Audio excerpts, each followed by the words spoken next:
Hey guys, so today we're going to take a look at three different IEMs or in-ear monitors, and the first two I have right now. The third one will be a little bit later in the video because it hasn't arrived yet. But yeah, we're going to take a look at these two first. So this is the FLC Shirasawa by FLC Technologies, and this is another model they make called the Xiao Lingyun. So you might be wondering, what is FLC? Even audiophiles who are in the IEM hobby don't really know this name, and that's because they're super obscure. They're like one of those really small, obscure Chinese IEM makers.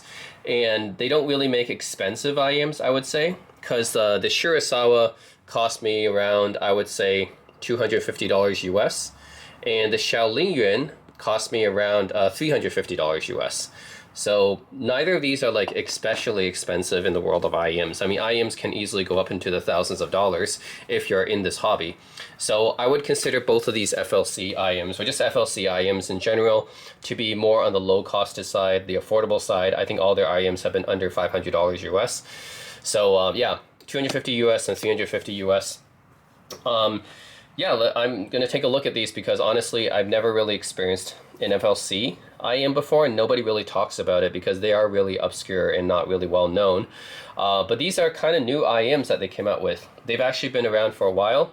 They're probably the most famous model. Well, I use famous in quotes because they're not really famous, but out of all their models, I think they're probably most well known for the FLC8S, which is kind of a tunable IEM where you can kind of change the tuning of the sound by swapping in different modules and stuff. And this was back like 9 or 10 years ago. I think it came out like 2016 or something like that. It's a pretty old IEM, and not many people know about that one either, but out of their IEMs, I think that's the one where they probably sold the most. So you might be wondering, how did I get into FLC technology? How did I even hear about this company? Well, here's the thing. I have an audiophile friend, and he's been helping me give me impressions on all these different IEMs I've been buying throughout the years. If you go back to my videos about the Noble Audio Con or the Campfire Solaris X, or all these other IEMs I got since then as well, like the Kublai Khans, even the Nostalgia Tesseracts, Quill Satins, Multiverse Mentors. Like you go back to all these IEMs that I bought. My friend has given me a lot of opinions. He says he has like sensitive hearing, so he's able to describe the sound quality of a lot of these, and he always goes back to his FLC8S. He always says, oh, that's the IEM I prefer. It still has the best sound quality for me for the price, has the best detail and soundstage, and you can change it with the tuning, and it's much better bang for the buck than all these other IEMs that he's tested. Like I showed him like $4,000 IEMs, like the Unique Melody Multiverse Mentor. That's a $4,500 US IEM that I got, and he says that it still doesn't really compare to his FLC8S. The Quill Satins, that's a $3,300 IEM. He says it doesn't compare. The $3,700 Nostalgia Tesseracts, he says it doesn't compare to his FLC8S, which he bought for only $300. And I was like, yeah, it's kind of unbelievable to me that his $300 FLC8S competes against $1,000, $2,000, $3,000, even $4,000 IEMs. Like the UMS Jet Black, he said, was one of his favorites. That's a $2,000 IEM. But he doesn't like the $4,000 Multiverse Mentor, right? So I don't know if it's just his preferences or something, but I don't know exactly how it's possible that a $300 IEM competes with $2,000, $3,000, $4,000 IEMs, but he insists that it does. And he doesn't let me try the FLC8S for some reason. I don't know why. So these new ones just came out. FLC hasn't made IEMs in a long time, I don't think. And he basically told me about it because nobody else knows about this company really except for him. And he told me about it. He said, yeah, FLC came out with new IEMs. Why don't you try them out? So yeah, here we are. I'm really curious to see how well these IEMs perform because my friend keeps hyping them up, right? He keeps saying his FLC8S that he bought for $300 is competing with $3,000, $4,000 IEMs that I showed him, right? So I'm like, okay, let's see. I'm a little bit doubtful that they can, but we'll see how well they compare, right? So yeah, these two just came out a few months ago, this year, 2025. I'll give you guys the rundown of the specs. Let's go first with the FLC Shirasawa. So this is a 1 dynamic driver, 4 balanced armature IEMs. It uses an 8.6 millimeter dynamic driver for the sub bass or the bass, I'm guessing, and two now 600 balanced armatures and two custom balanced armatures, the Jiyun driver, and supposedly this one is not like the FLC8S because you cannot actually change the tuning. So this one comes with a stock tuning, which is apparently it's focused more on pop music and vocals. So it's apparently tuned to focus more on pop music and vocals, which is cool because, you know, that's most of the music I listen to these days, right? I listen to a lot of like K-pop and stuff these days, so I'm going to test it out with that. And imported silver solder is used for both the drivers and cables. Okay, well, let's see what happens. This one definitely has the more cooler looking art box, I guess, out of the two. This one's just like a black one, but this one is a nice cooler looking art box. Okay, so yeah, here's the Shirasawa. One dynamic driver, 4 balanced armors, 5 drivers total. And you guys can see the specs and the impedance and the sensitivity and stuff there. 3.5 and 4.4 millimeter as expected. So yeah, pretty interesting. FLC has not released new IEMs for a long time, and they're kind of an obscure Chinese IEM company. So, and I've never tried their IEMs. My friend just keeps hyping them up. So I'm really curious to see how well they do. Okay, let's get up. Okay, so they look like this. Actually, kind of cool looking. You guys can see. Yeah. So they have like this kind of this pattern here that's on the IEMs, which I guess is supposed to evoke like kind of the mountains, like of this fantasy world and like Chinese fantasy world mountains, I guess. And they have the kind of texture that kind of evokes that, the snowy mountain texture, basically. Yeah, guys, how close you guys can see that? It looks like pretty good actually. Just says FLC on them, but it evokes the the texture of the snowy mountains of China, I guess. Oh, okay. So yeah, it comes with this cable as well. Let me see if I can give the details on the stock cable here. So yeah, this stock cable is using imported silver solder. It's made of high purity Furukawa single crystal copper. Each strand is 120 by 4 strands, 480 wires for 22 AWG. So yes, it's okay. I mean, for a lower cost IEM like this, it's a fine cable. I'm not going to say it's going to compete with a high-end Elatech cable or Effect Audio or PW Audio or something, but sure. Yeah, Furukawa is well known for making good wires and cables. So we'll see. It's a copper cable, basically. That's what you guys have to know. Okay, what else does it come with? That can't be it, right? Because the box looks bigger than that. Okay, yep, it comes with a case. Okay, I think that's it. So for case, it says FLC technology on it. And there's a cleaning cloth, microfiber. And then you get a bunch of ear tips. So let's see, how many ear tips do you get? So my friend keeps saying that FLC gives more ear tips than modern IEMs. So let's see how many they do give you. Okay, they do give you quite a bit actually. So he's not wrong about that. So these are all silicone tips. There's no foam or anything, but it looks like there's 2 like extra small. Yeah, each one of these has like 2 extra small, and then regular small size, and then a medium size, a large, and an extra large, I think. So I think it comes with like 5 sets in both black and transparent silicone. So yeah, yeah, basically you get total of 10 sets of ear tips here. You get like extra small, small, medium, large, and extra large ear tips in their silicone in both white and black color. I don't know if there's any difference in the black and white though, if there's any sonic difference between them, but anyways, yeah, this is actually good because it's better than what most ear tip manufacturers will give you now. Most ear tip manufacturers will just give you small, medium, and large, right? They give you an extra small and an extra large too. So that's good. And then comes with an ear tip cleaning tool as well. Ear tip cleaning tool, and then this is to help get the wires to, you clip this onto your clothing, and then it'll help the wires stick to you. So this is just kind of a wire holder, I guess, a cable holder that you can clip to your clothing. That's nice. And this connector is comes stock with 4.4, right? 4.4 is pretty much the standard nowadays for IEMs, so that makes sense as a balanced connection. But it also comes with 3.5. I mean, if you want to go back to some of your older players that don't have 4.4, then you have a 3.5 connection here as well. It's a swappable connection. So the connector here itself, you can take off the 4.4 and can just snap this 3.5 on. So it's an interchangeable connector, which is cool. You know, that's a nice little extra feature as well. Not even like higher IEMs. Sometimes they don't have that feature too. So it's cool to see like a lower cost IEM have that. Okay, so here they are. FLC Shirasawas. Pretty nice, okay. Yeah, they look like yeah, Chinese snowy mountains.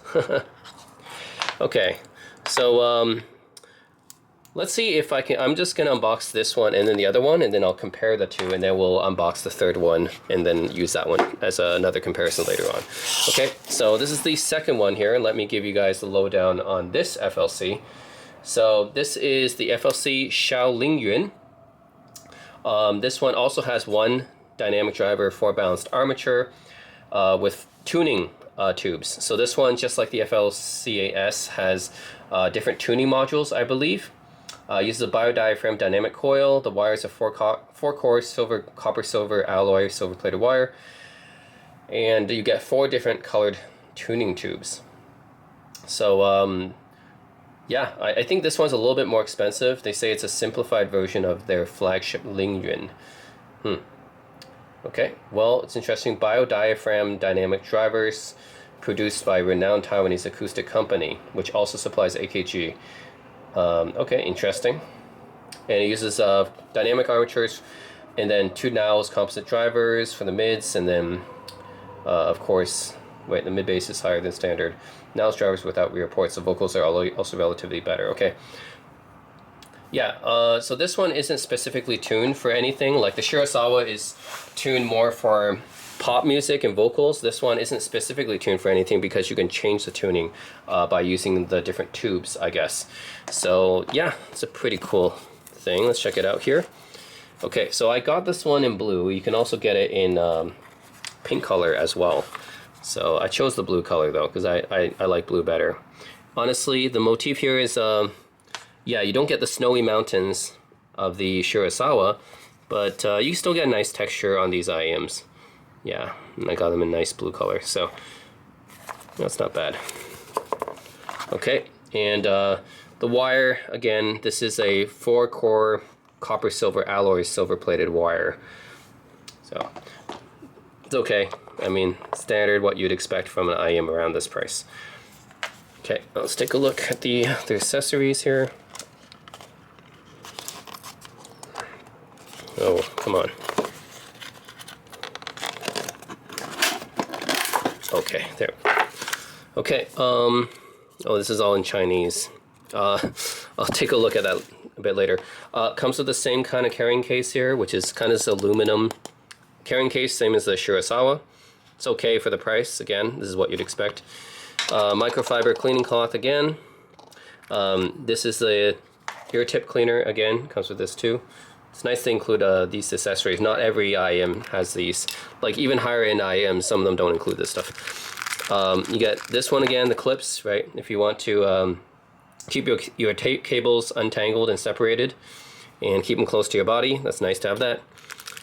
These, I think, are the tuning tubes. We'll get to that in a sec.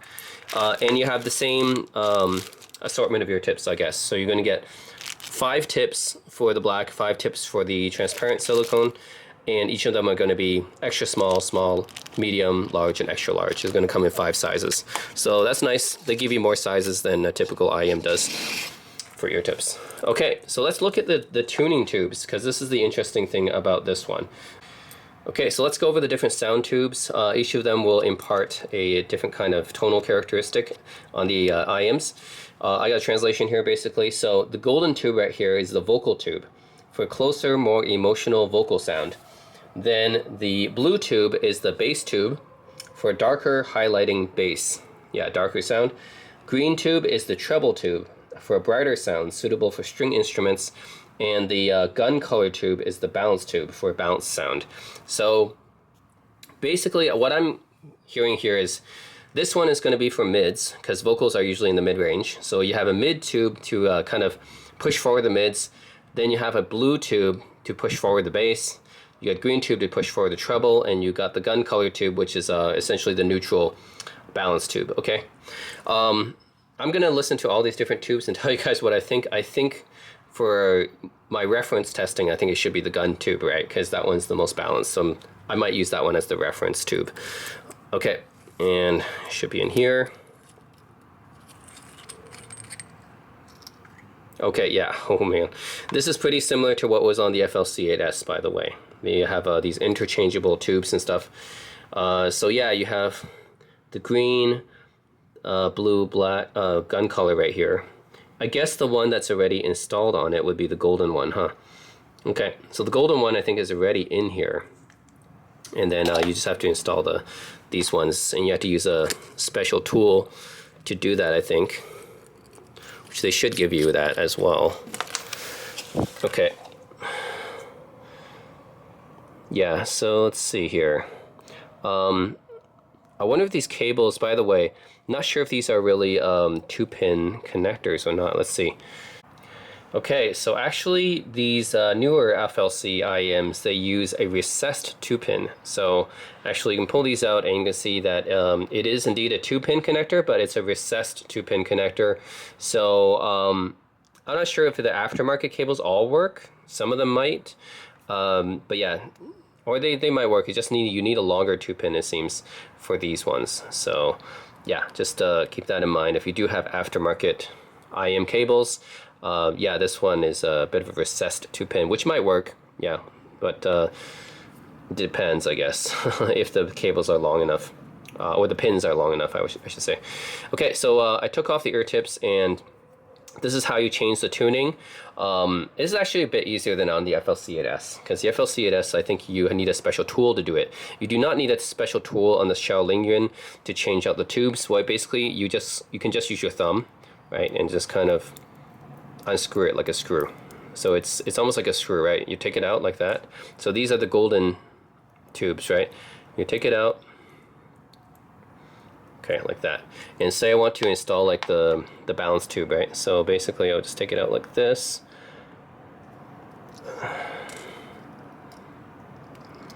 Okay. And then if I want to fit this newer one on, I just have to like screw it in like a screw. So you just fit that one in, and then bam, you have the balance tube installed. It's a bit easier, yeah, than the FLC 8S. I know the FLC 8S you need to use a special tool to do it, but the yeah, Xiao Lingyun, just you can use your thumb, screw it in like a screw. So there you go. I just changed out the tubes. It is kind of unique though. I haven't seen any other IEM do this. Like if you do see IEMs with different tunings, usually there's switches. So like on my older Tansio Marais TSMRs, for example, you have like different tuning switches that you can flick them to change the tuning. FLC is the only brand that I know that uses these kind of tuning tubes that you can swap out and everything. So that's actually pretty unique to them, which is interesting. So yeah, I'm gonna compare these two. The Shirasawas, they're both pretty new actually. They both came out last few weeks. The Xiao Lingyun does cost more, so it is like, if you want to know which one's like the more higher end one, the Xiao Lingyuns do cost a bit more, like $100 more basically. They're both like still fairly affordable, but the Xiao Lingyuns cost a little bit more. I actually still like the aesthetic on the Shirasawas better, to be honest. Right? You look at this, compare it. Yeah, I mean the Xiao Lingyuns look okay, but the Shirasawas actually have a pretty nice look to them. But of course the Shirasawas are not tunable. The Xiao Lingyuns, you can change the tuning with the sound tubes, which is pretty cool. So yeah, yeah, there we go. Yeah, so I'm gonna test both of these out. Let's see how they compare with my $3,000 and $4,000 IEMs. No, basically my comparisons right now, the IEMs I have on hand, is the TSMR Halos. This is a $2,000 IEM.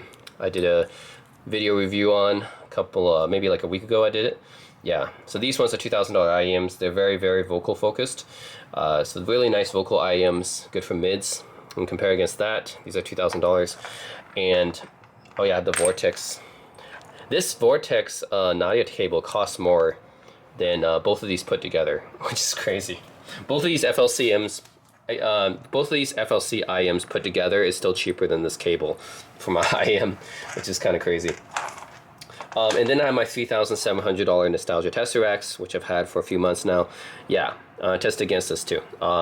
This is the one I've been using the most. Yes, one faceplate is missing, by the way, but still works well. And yeah, we'll see how it compares, because my friend says, hey, my FLCS, it compares against any of your $3,000, $4,000 IEMs. Okay, sure.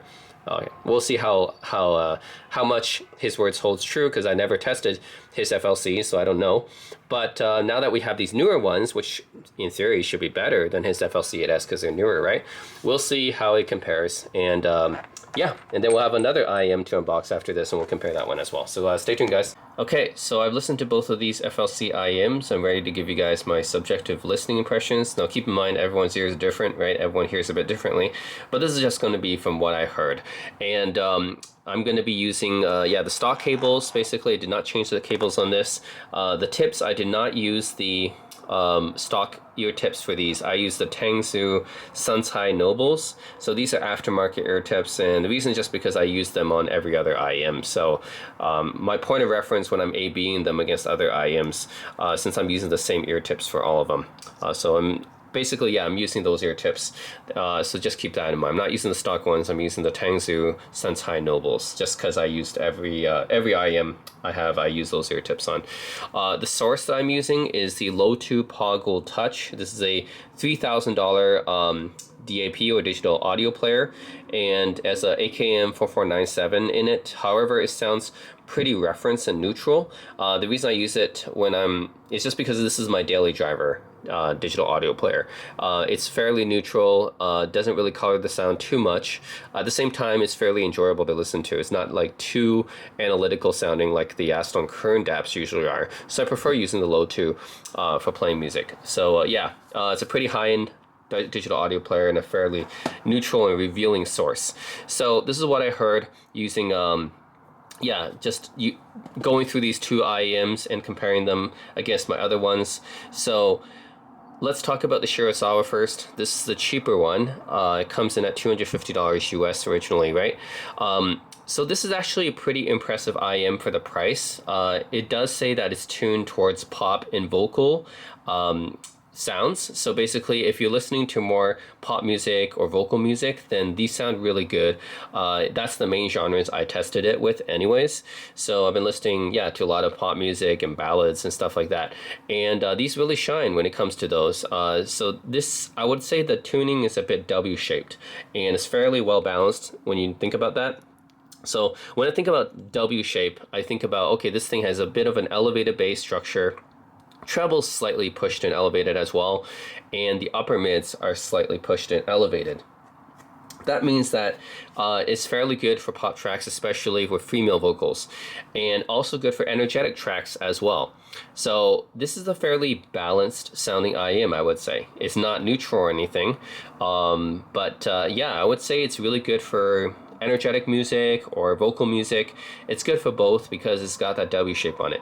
And this is a common tuning for a lot of IEMs these days, because it's you know, it's just really good for pop music and vocal music, which is a lot of modern music are, right? I think about the modern pop music, yeah, it's just really good for that. So if you guys listen to a lot of modern pop music, yeah, I think these are pretty good. And the detail level, I would say the soundstage and detail level are on par with like $1,000 IEMs like the TA Audio Monarchs. So I own the TA Audio Monarch Mark IIs for like a few years, so I know that IEM pretty well. So yeah, these $250 IEMs compete very well with the $1,000 TA Audio Monarchs Mark IIs, I think. I also listened to the TA Audio Monarch Mark IVs recently, and I feel like these also compete against them as well. So that's very impressive, right? It's a $250 IEM that has the details and the resolution and the soundstage of $1,000 IEMs that are like 5 times the price, right? And yeah, it's got good bass elevation, treble elevation, and mids, and those are all kind of a little bit pushed forward, especially the upper mids. So Yeah, everything just sounds pretty good. On this one, I would say it's well balanced. It doesn't like have a. I'm not gonna say it's for bass heads or treble heads or anything because it's not. It's not like the bass is pushed up a lot or treble's pushed up a lot. It's just pushed up enough to where listening to energetic music and pop music feels really, really good. So it's good for energetic tracks and also for tracks with female vocals as well, because yeah, the upper mids are elevated a bit as well. So overall, just really, really nice for pop music. And detail resolution soundstage competes with IEMs in the $1,000 range, which is impressive, you know. So I told this to my friend, and he was just like, "Oh, why don't you keep listening to them?" Because he was actually, I think, kind of disappointed when I told him this, because he was expecting these to compete with $3,000 IEMs like my Nostalgia Tesseracts, and I'm like, I don't know about that, because you know, like this is. I haven't heard a $200 or $300 IEM compete with $3,000 ones, okay? That's just kind of like silly in my opinion, right? It's like, okay, this is already fairly a good performer. I say good bang for the buck, you know?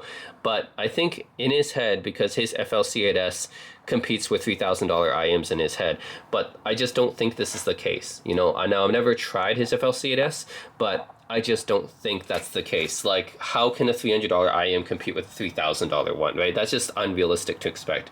Now, I agree that these ones do hit above their price range. These ones compete well with the $1,000 IEMs, like the TA Audio Monarchs, but competing against like the Cool Acoustic Satin, or the Unique Melody Multiverse Mentor, or the Nostalgia Tesseracts, like that's kind of ridiculous and silly, right? I'm not going to say it's better than the Nostalgia Tesseracts, because yeah, these are $3,000 IEMs, right? There's no way that this $300 IEM can compete with $3,000. Like it just it just can't, you know. Like I don't know what he's expecting, you know. I told him, hey, it's really good value, it's really good bang for the buck, and he was like, oh, keep listening to it, you might like it better, because he's thinking like it will compete with a Nostalgia Tester, and this is no way, you know. Like soundstage, detail, imaging, resolution, no, it does not compete with the Nostalgia Tesseract. The Nostalgia Tesseract is still better. This is $3,700, right? There's no way that it can compete with this IEM. Like, how can you expect that, right? That's kind of ridiculous in my opinion. Even the TSMR Halos, these are $2,000, really, really good for vocals and mids. No, it's not competing against these either. These are still better if you're looking for that nice vocal texture, right? So these have a bit more forward mids, especially upper mids, and have that vocal texture. Now the FLC Shirasawas are great, but no, they don't compare with $2,000, $3,000 IEMs.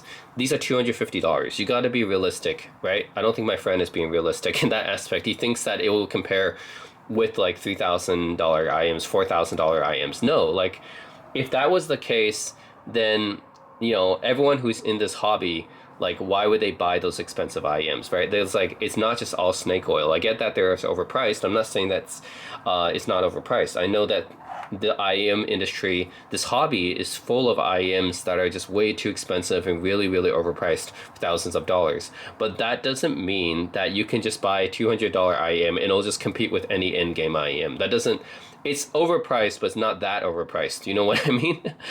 Yeah, it's not like pure snake oil or anything like that. And he thinks like the founder of this company is some kind of creative genius who's like some kind of hermit that lives by himself in China and makes these superior IEMs that nobody else knows about. Like, no, it's not like that, right? So that, I think that's what was in my friend's head. He's like, because he loves this FLC8S so much. But it's from this obscure Chinese company. He keeps talking about the founder, like, oh, he's like a sound engineer, and he lives by himself, and only he knows how to make these IEMs really, really good sounding for the price, and you know, he can make IEMs that sound like 10 times their price. And I kept listening to him, and I was like, I don't know about that, you know. And he wouldn't let me try his FLC8S, right? So I was really, really curious, though, because he keeps talking about it, right? Every time he tries one of my expensive IEMs, he keeps talking about his FLC8S. And he's like, I'd rather take my FLC8S. I'd rather take my FLC8S. It's much more detailed. It's better, blah, blah, blah, blah. It's much better, bang for the buck, etc. Okay.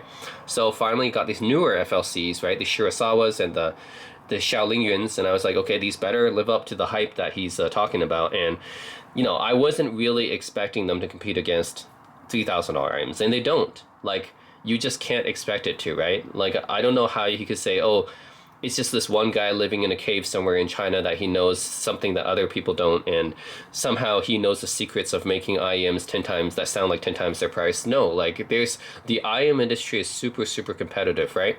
I know this because as an audiophile, and I know I'm in a group where we meet up, right? I meet up with my other different audiophile buddies, and we listen to different IEMs, and there's tons and tons of IEMs, dozens and dozens of IEMs.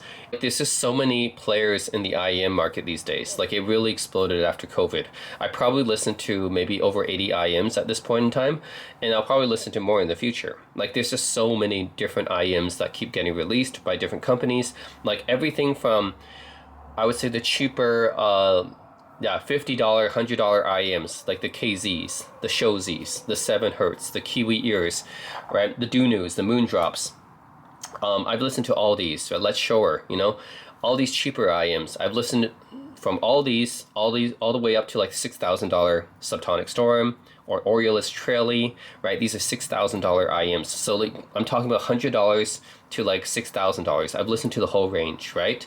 There's no way that there's going to be like some $200 or $300 IEM out there that nobody knows about, that apparently it can just beat a $6,000 IEM. No, like there's no way. Just common sense, right? If there was, someone would definitely know about it.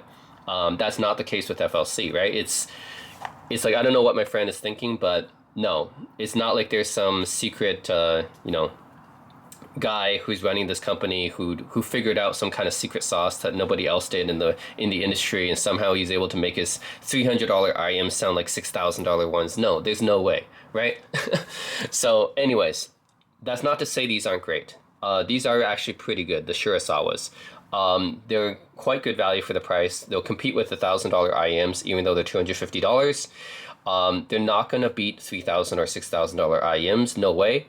That's definitely not happening, but they're still really good for their price. So that's why I talked about the Shirasawas. If you're looking for like cheaper IEM that's affordable and that plays well with pop music, vocal music, energetic music, nice like W-shaped tuning, so it's a little bit on the, you can consider like a soft V as well.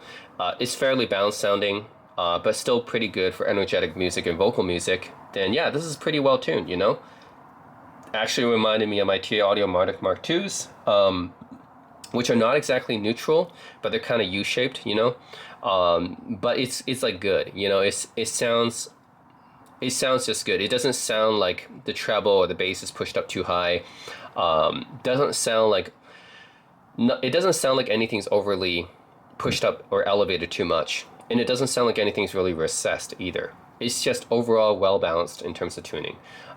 So yeah, basically, if you like the TA Audio Monarchs, which are fairly balanced in terms of tuning, or U-shaped basically is what it probably is, or if you like the Visionaries VE10 is another one I can say. Now that one is a definitely more expensive IEM. I'm not saying this sounds as good as the VE10s. That's a $3,000 IEM. But I will say that it does have that kind of like W-shaped balanced tuning where it can work for most genres of music, but especially pop music and vocal music. So yeah, the Shirasawas are impressive. They're good. They'll compete with IEMs $1,000, like in that price range. That's 5 times the price, That's really good. It's not going to compete with $3,000, $6,000 IEM. No, that's silly. I don't know why my friend thinks that.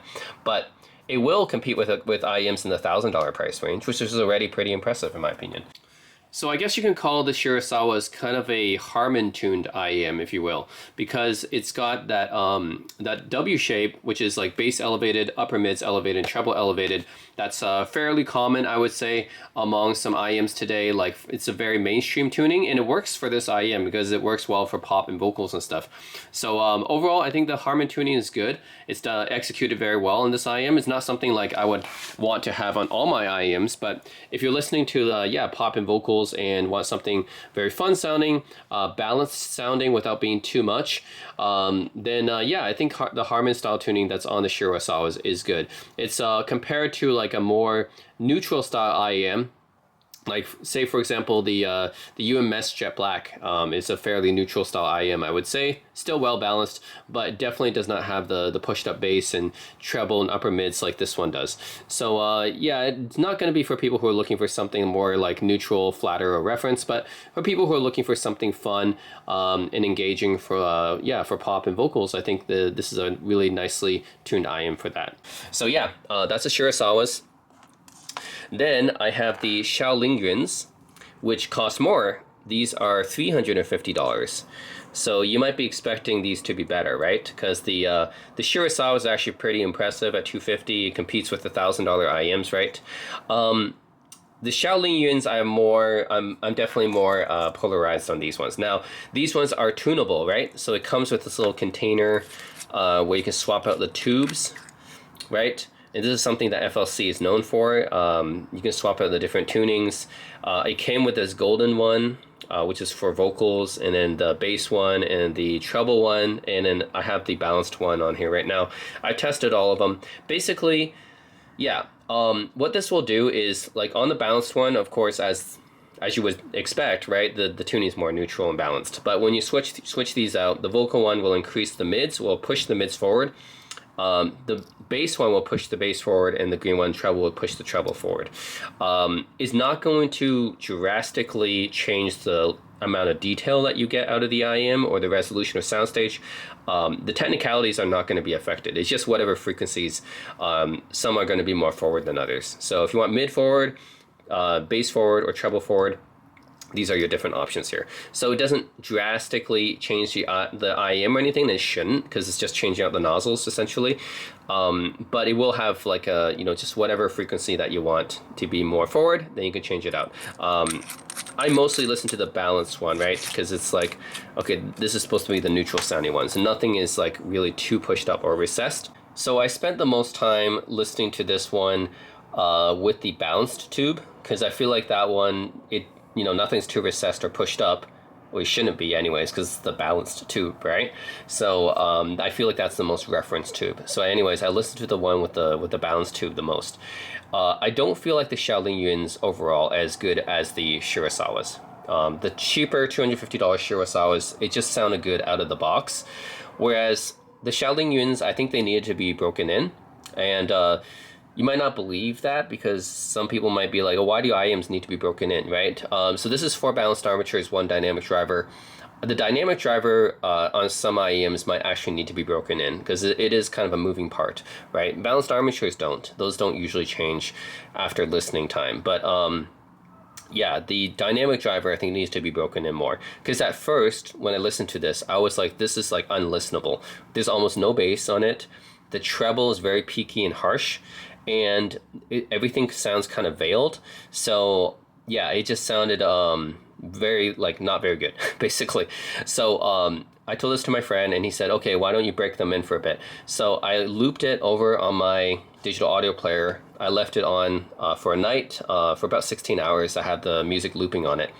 And after that, I felt like, okay, the dynamic driver, it definitely feels like it's more broken in now. So I tried it again. The bass was there now. Before I didn't even have any bass before I broke it in. So after I looped it over like a track over for like 16-20 hours, okay, the bass is actually there now. So it's got decent bass now. I would say the bass wasn't there before. After I broke it in, the bass is there. So I hear a decent amount of bass. Treble, I still don't really like the treble. I still think it's like a little bit too peaky and harsh for me. And this is not something that can be changed from breaking it in, because that's the balanced armature doing the thing, right? You can't change that over time, because balanced armatures won't be affected by broken time. So if you keep burning it in, it's not going to affect the treble too much. The bass will be affected because it's a dynamic driver. So the bass opened up. Doesn't sound quite as veiled anymore, which is nice. So it's like more detailed than before. And yeah, soundstage is actually really, really good. I think the soundstage actually can be as wide as a $2,000 IEM, to be honest. And that's really, really impressive. This is a $350 IEM. The soundstage is like as wide as a $2,000 IEM. So that's pretty impressive. Now, everything else, I don't think it really matches up to the Shirasawa, to be honest. Like, bass, not quite as good as the Shirasawa, I don't think. Like, the bass is okay. It's there. It's kind of more leaner. unless you use the bass tube, of course. But just using the balance tube, it's more leaner. Shirasawa has more on tap. But if you use the bass tube, obviously it will have more bass if you use the bass tube, but then your other frequencies are kind of diminished if you do that. The mids are fine, but not quite as good as the Shirasawas as well, unless you use the mid tube. But if you use the mid tube, then it's going to sound really mid forward. Treble, yeah, the thing is, the treble is the problem for me. I really don't like the treble on this. I just feel like it's too peaky and harsh. Like, I'll listen to it, and I just can't get over the harshness, the sibilance, right? It does sound sibilant at times. It does sound harsh and kind of fatiguing. So that's the problem. And this is not going to be fixed, no matter by burn-in time. If I try to burn it in more, it's not going to fix it, right? Because it's a balanced armature driver. It's not going to be fixed by burning time. If I change the tubes out, okay, the treble tube is just going to make it even more, right? You're going to push the treble even more forward than it already is. So it's already kind of peaky and harsh. So if you change out the treble tube and you try to push it up even more, that's going to be even worse, right? No matter which tube I use, the treble's peaky and harsh. So that's not fixed. Even on the balanced tube, it's going to sound peaky and harsh. So that's the issue with this one. I don't feel like this one, except for the soundstage is the only thing you'll hear that's actually technically impressive. Like, soundstage wise, yes, it's better than the Shirasawa. It sounds like a $2,000 IEM in terms of soundstage, but yeah, that's really the only thing I can say about it. Soundstage and imaging is top notch. Detail is okay. It sounds like maybe not quite as good as the Shirasawa in terms of detail, like maybe close, I guess, but not better than the Shirasawa in terms of detail. Like, still, your limit is maybe $1,000. Even if I try to break it in more, burn it in more, okay, it'll still sound like detail's pretty decent, but I still prefer the Shirasawas, to be honest. And then, yeah, bass is fairly lean on the neutral setting, the balance setting. I mean, I'm just going to talk about the balance tube for now because you can change it, right? Bass is just there, it's okay. I don't call it, that's after you break it in. Before you burn it in, then it's not going to have any bass. But after you burn it in for like 16-20 hours, it has some bass. It's still kind of on the lean side. But it's okay. It's still there, treble, yeah, it's kind of peaky and harsh and sibilant. Mids are okay. Yeah, like the only thing that's really impressive about the Xiao Lingyun for me is the soundstage. And my friend keeps saying, yeah, just burn it in more, and it needs more time and whatever. It's not going to suddenly sound like a $2,000, $3,000, $4,000 IEM, right? I think that's what he's thinking because he loves his FLC so much. But I don't think it's going to reach up to that level because I've already burned it in for like 20 hours, and I just think this is how it sounds, right? It sounds kind of peaky and harsh on the treble. I don't think that's going to change. Now, the soundstage is impressive, but nothing else about it really impresses me. To be honest, the Shirasawa just sounds much better straight out of the box. So I would say, yeah, if you guys are looking to get one of these FLC IEMs, and I do think that they punch above their price range, that's for sure. It does, actually. My friend's not completely crazy. They do actually punch above their price range. But out of these two, the Shirasawas I recommend because these ones just sound good out of the box. There's no burn-in time, no break-in time needed. They just sound good out of the box, and they work really well for pop music, modern pop music, vocal music. It's really good for that, right? It's got a nice W shape to it. Upper mids, bass, and treble all pushed up just a little bit, right? Elevated a little bit. It's got a good amount of detail, good amount of soundstage, and it'll compete with $1,000 IEMs and that's pretty impressive because it's $250. The Xiao Lingyuns, yeah, I don't recommend these ones. First of all, they're more expensive by a little bit, $350. It's still cheap, right, in the grand scheme of things, but yeah, they're not quite as good of a value. They'll still compete, well, because like first you need to break it in or burn it in. After you do that, it's okay sounding. Like the bass treble, the bass and mids are fine. They'll be like well detailed, probably maybe close to the Shirasawas, but still not quite as good. I still prefer the Shirasawas though. The treble is still going to be peaky and harsh, and yeah. Soundstage, I think, is the main seller of this because it does have better soundstage than the Shirasawa, but I wouldn't pick it just for the soundstage because I think the problem with this one is, yeah, you do have the tuning options, but none of them is going to change the fact that this kind of has peaky harsh treble. You know, like I'm talking about in the balanced mode. I'm using balanced tubes here. The balanced tubes, it still has harsh peaky treble. So no matter what you swap out, whether it be the mids or the bass, it's still not going to reduce the treble. And if you swap out the treble one, it's just going to increase it even more, right? So yeah, so no matter which tube you use, it's not going to help the treble here, which is kind of the issue. And other than that, yeah, I just feel like this one, it needs more experimentation, right? If you guys like to have experimentation, like, oh, I really want to have an IEM that I want to play around with, then you can try the Xiao Lingyuns, you know, because these ones, they definitely need a lot of time to burn in, and then you need to swap out the different tubes if you want to find the right tuning for yourself. Like there's a mid, the actually default one is the gold one, right? So yeah, the gold one will make it mid forward, and the bass one, well, will make it bass forward, and the treble one will make it treble forward. But actually, I think it already is kind of treble forward to begin with. Yeah, like it's kind of a wonky tuning, I'm gonna say, and you have to experiment around. On the balanced set, it's not like it's definitely more neutral, but it's not completely neutral either, because it has that treble that's a little bit peaky. So it has something probably at around 6 or 8K, I think, that's kind of bothering me and making things sibilant. So yeah, that's the issue with this one, is that it has that peaky harsh treble just by default on the balanced setting. So yeah, there's no way to really reduce that, and you can't even make it better by burning it in, because that's balanced armatures doing that treble. So yeah, what I can say is the Xiao Lingyun still punches above its price range. Like in terms of soundstage and detail, yes, it still punches above its price range, but you do need to experiment a lot. Like you have these tubes, right? You can change them out, you can experiment a lot. Overall, I don't think it's worth doing that, because like even when I try swapping out the tubes and everything, I still don't think it sounds as good as the Shirasawa, despite the fact that it has technically a little bit of a larger soundstage. But that's really the only thing. It's like, okay, the soundstage is really impressive. This is a $350 IEM, and the soundstage is actually like comparable to $2,000 IEMs. That's really impressive. But yeah, if the tuning is kind of wonky like this, and you have to have like kind of experiment with it to get the tuning right, resolution and detail is still really, you know, not better than the Shirasawas, then I would say, you know, just in my opinion, if you guys are looking to buy one of these, yeah, like I would say don't bother fiddling around with this one so much. The Xiao Lingyun just takes way too much work to make it sound good, whereas the Shirasawa just sounds good out of the box. You know what I mean? This one I actually do recommend. For $250, sounds really good just out of the box. No fiddling, no tuning or anything. I mean, no amount of breaking. You don't need to break it in or burn it in. You don't need to fiddle around with different tuning tubes or whatever. It just sounds great out of the box. Whereas the Xiao Lingyuns, it's just like, it's too much work, you know?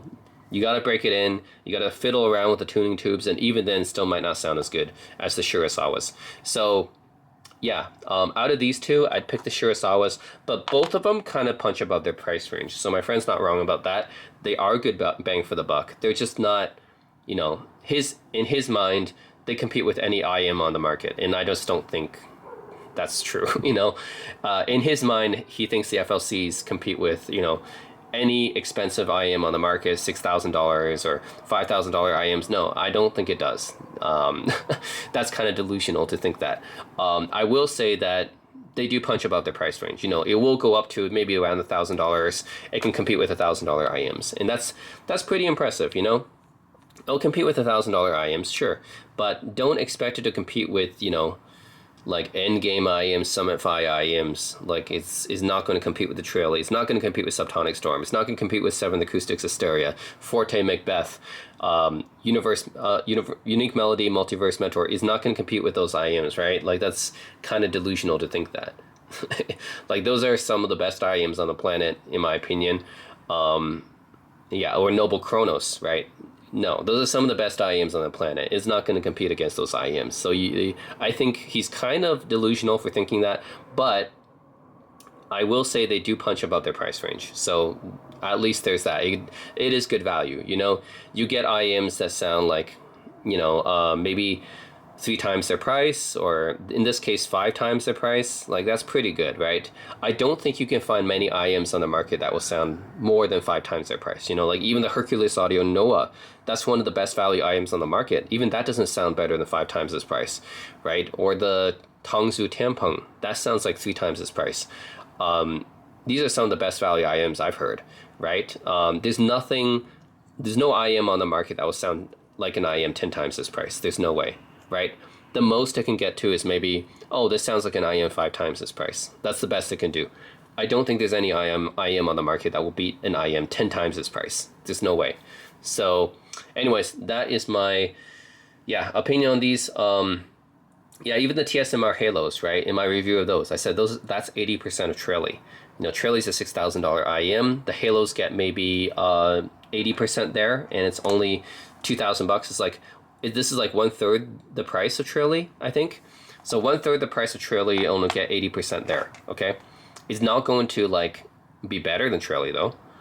So, and the thing is, for Shirasawa's, I think I'm actually pretty impressed, because these will compete with TA Audio Monarchs and UMest and that level of IEM, but kind of delusional to think that it will compete with, you know, Macbeth or Kronos or something. That's kind of delusional thinking. So anyways, that's my opinion on these two, the Xiao Lingyun and Shirasawa's.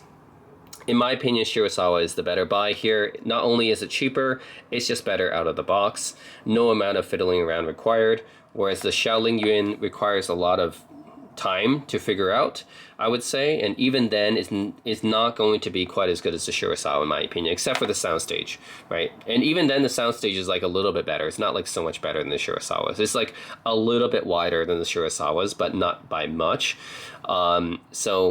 Yeah, that is my opinion. I prefer the Shirasawas a lot more. I think they're the better value out of these two, and this one the Xiao Lingyun just require too much fiddling around, and still doesn't really sound good to my ears. The treble's still peaky and harsh, so I still prefer the Shirasawas. These ones just sound good out of the box. No peaky, no harsh treble. It's just well tuned out of the box and doesn't need any fiddling around or anything.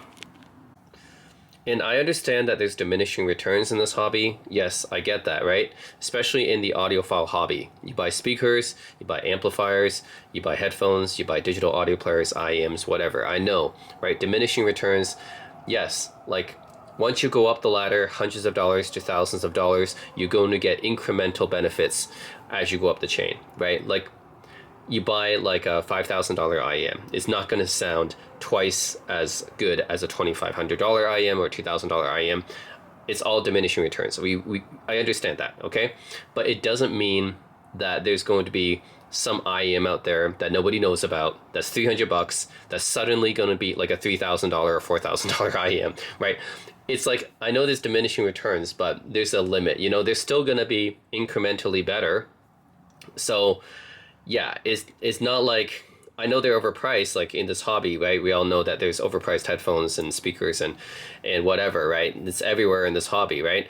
But it doesn't mean that there's some, secret IEM out there that's just insane value for the price, where it competes with IEMs 10 times more. Like, that's not going to happen, right? So I think in that sense, I'm not like too disappointed with the FLCs. I'm not disappointed at all. This is actually just kind of what I expected, you know.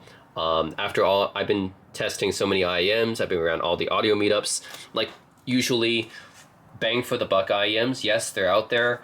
There's great value IEMs out there. The best that they can do usually is, okay, they sound like an IEM 3 times the price or 5 times the price. Okay, that's the best that they can do. I've never ever heard of an IEM that's like sounds as good as an IEM 10 times the price. That's never happened, right? So yeah, I mean, there's a limit, you know, to where you can go with this.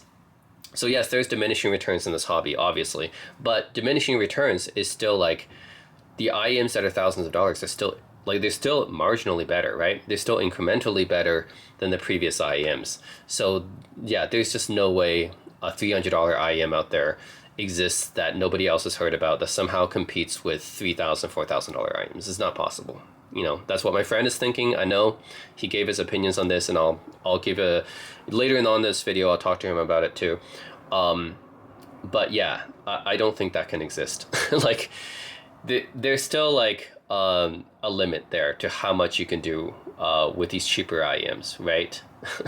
You're not gonna have some, you know, IEM out here that's like, yeah, just completely outcompeting its price range. It's just not gonna happen, not by that much. Okay, 3 times the price. Yeah, there's IEMs out there that compete with 3 times the price, right? Tangsu Tampeng does.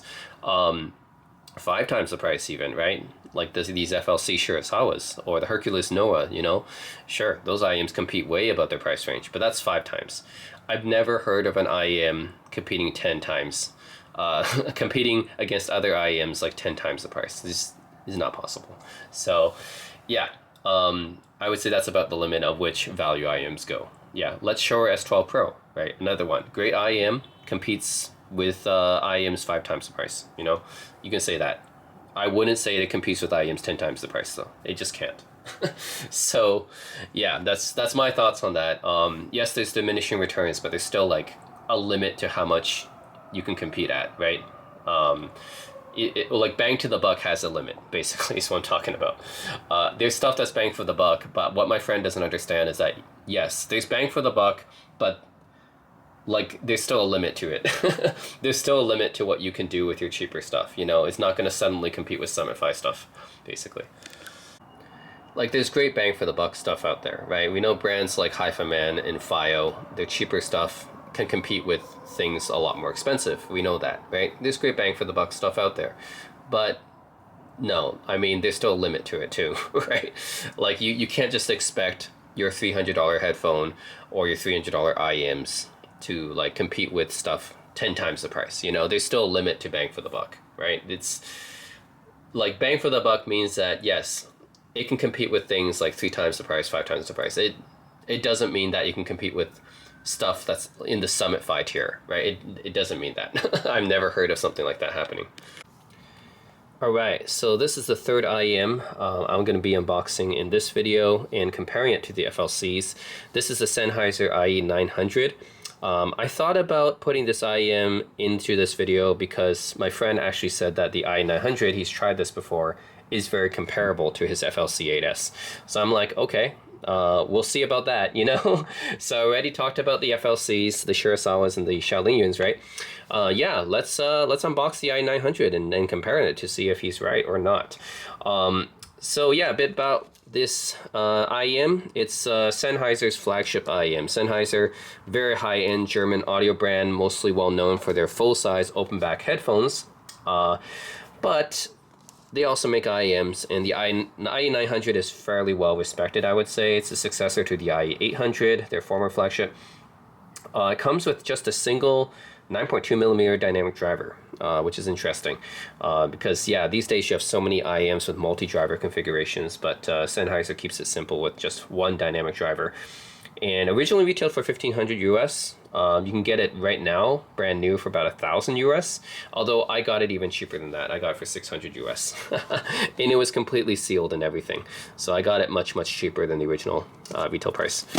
So yeah, Sennheiser IE900. Yeah, it was just completely sealed in the box for $600. So I was like, yeah, I got to pick this up and check it out because a lot of people said good things about it, and might as well compare it with the FLCs since that's what my friend compared it to. Okay, so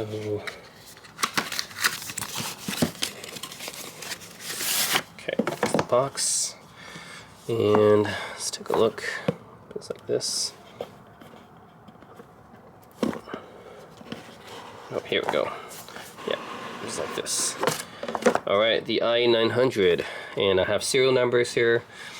Has been developed to the highest standards of sound reproduction, materials, and workmanship. Is crafted at our headquarters in Bostel, Germany. Okay, is that where Sennheiser headquarters is? I didn't know actually. Every IE900 goes under the rigorous quality check. Okay, and everything's hand selected. Well, QC was passed 2021. Interesting. And I got this recently, and it was fully sealed. So I guess someone must have had a huge stockpile of these or something, because I just bought this. It was fully sealed, brand new, and it was originally manufactured like over 4 years ago. Huh, interesting. Okay, so this is what the actual IEMs look like. They're, whoops, like this. Yeah, pretty tiny. Well, they are IEMs, but Sennheiser IEMs look pretty distinctive, I would say, so that's cool. But let's check to see what else is here. All right, you got a nice box here. So nice packaging accessories. So you got a case for them here. Yeah, Sennheiser branded case, and you get all the cables here. So the connectors that the IE900 uses is MMCX. This is not the most popular connector at the moment. Right now, 2-pin is much more popular than MMCX. MMCX is kind of an older connector. By now, a lot of IEMs, especially from Asia, have switched to 2-pin. So yeah, if you want to do some cable rolling, unfortunately, this is MMCX. You can still find aftermarket MMCX cables. I'm just saying that this is probably an older standard. Yeah, so you have, this is a balance connector. Yeah, you have, I think this is a 2.5. So you have a 2.5 connection here. That's a balance connector. That's an old balance connection for 2.5, but look at this one. This is a more modern 4.4 balance connection. Interesting. So you get both the older 2.5 standard as well as the 4.4 standards. So that's cool, because if you want to use on some older DAPs, like older digital audio players might have the 2.5 balanced connection. That's an old standard, but you also get the newer 4.4 standard. So that's good. Like I'll definitely be using the 4.4. And then you have the typical 3.5 millimeter connection right here. So you have all three of the most popular connections, 2.5, 3.5, and 4.4. That's cool. You got a clip right here, like to clip it close to your clothing when you're wearing it, so the wires don't go everywhere. You have a cleaning tool right here, always appreciated, right, to help clean out the ear tips and everything. Okay, and then you have a nice set of ear tips as well. So you have basically 2 sets of 3 here, and you got your standard small, medium, large size. But this one is like foam. So you get foam versions, and then you get the standard silicone versions. I prefer silicone. It's a little bit more transparent sounding. I think if you use foam tips, it can add a little bit more bass and make it warmer. But for the most part, I usually prefer silicone. So anyways, you get both foam and silicone tips in 3 sizes. Yeah, and then underneath all this, you get microfiber cloth for cleaning, and then you get the booklet here, which is a pretty substantial booklet actually. IE900, Future of Audio since 1945. Yeah, and this is actually all in different languages, so that's why it's so thick. But hey, it's IEM, so I don't think I really need a quick start guide for that. Just plug it into my digital audio player, you know. But yeah, it's a decent amount of accessories. You know, I'm not going to say it's equivalent to unboxing a Visioneer's Phonics or something, but they give you a decent amount of accessories. I especially appreciate the fact that they give you all 3 balanced cables. All 3 cables, including the 2 balanced, right? So 2.5 and 4.4, and you get the regular 3.5. So you get, basically all the 3 most popular connectors, you get the cables for it. So that's nice. No need to buy anything, you know, aftermarket. And then, you get the Sennheiser, you got the serial number here, which is unique to what you have, and then made in Germany here. So it's cool they even emboss a serial number on the carrying case. That means that every carrying case basically is different. That's pretty cool. So yeah, let's take a look at the IEMs themselves. All right, I think this is like stainless steel. It's actually pretty nice. Right, okay, so you got this is right, red for right, and then the left one, right, it's black. So yeah, IE900s look pretty good. They're like, kind of like stainless steel. Pretty nice. So of course they're built really well, just like you would expect for a German product from a company like Sennheiser. And branded IE900 there. Yeah. Nozzles all stainless steel as well. Whoops. Yeah. You guys can see better. Okay. So yeah, overall really nice looking IEMs. It's very distinctive. When it comes to Sennheiser, They tend to make their IEMs look a bit more distinctive like this. Also, I think they use single dynamic driver on their IEMs, and especially even for their flagship here.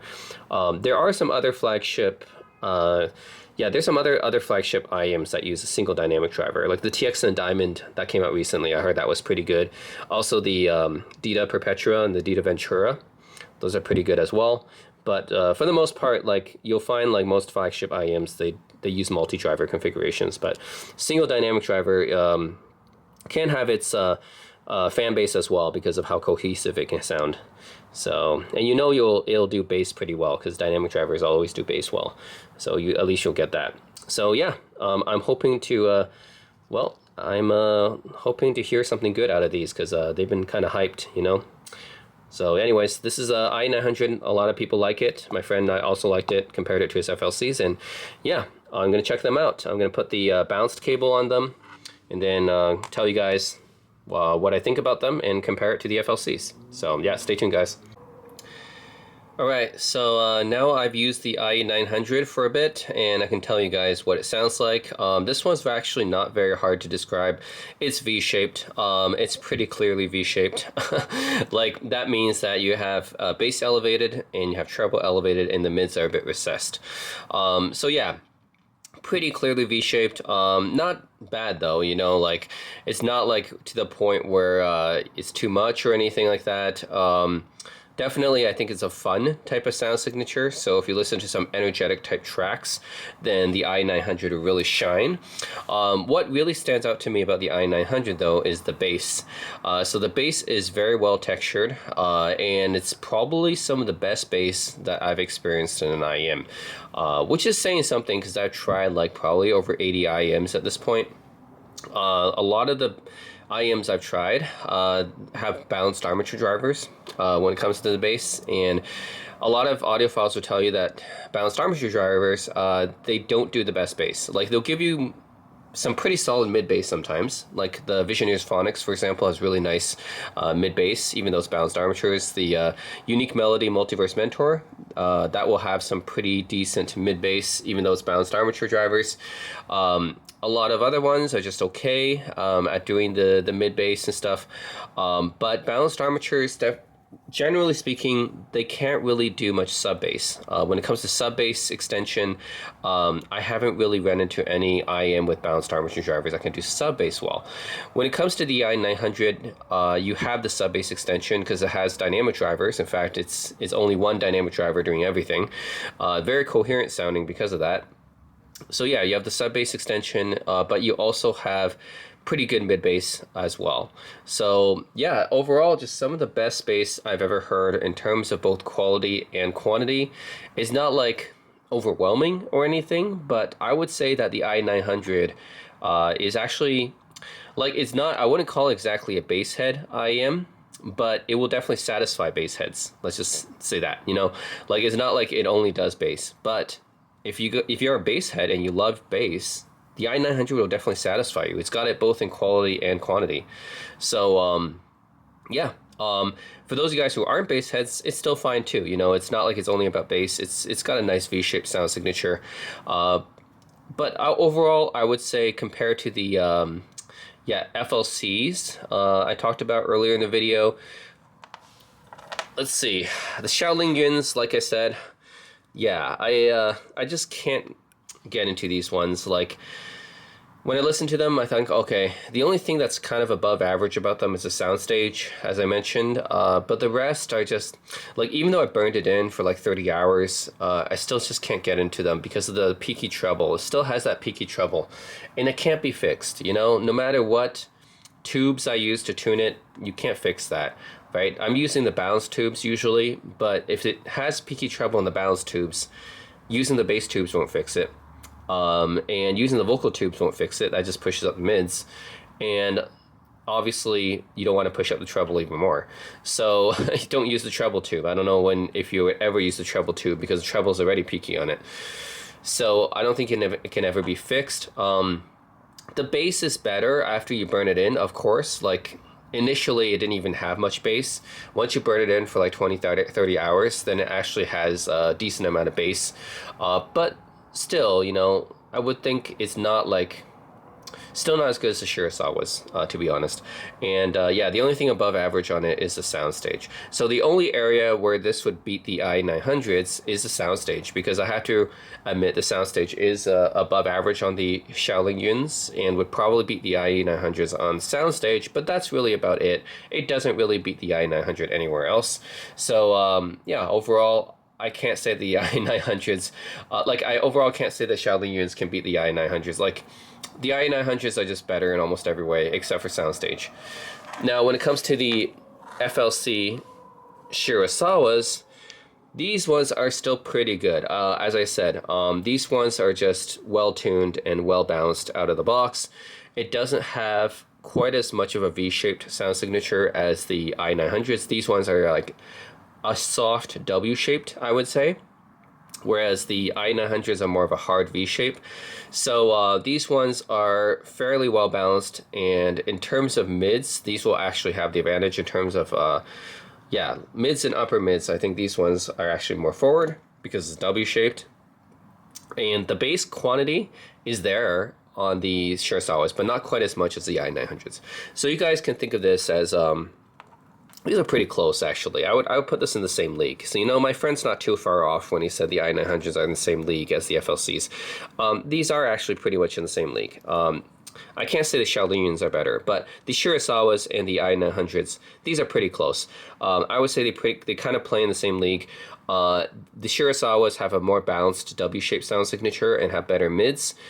And the IE900 has better bass. And, well, the IE900 has some of the best bass that I've ever experienced from an IEM. So, yeah, I don't think it can beat it on bass, but when it comes to just bounce tuning, I think the Shirasawa still wins there. So, really, I like these both. And they're both playing around the same league, I would say. Soundstage-wise, they're both good. I would say, like, maybe sometimes the Shirasawa, like, it's just easier to recognize as it has a higher soundstage because it's like pushed up mids. So because the Shirasawa is pushed up mids, it's easier to recognize the soundstage there. But that's not to say the IE900 has a narrow soundstage. It doesn't. It has a pretty good soundstage too. So pretty close between these two, honestly.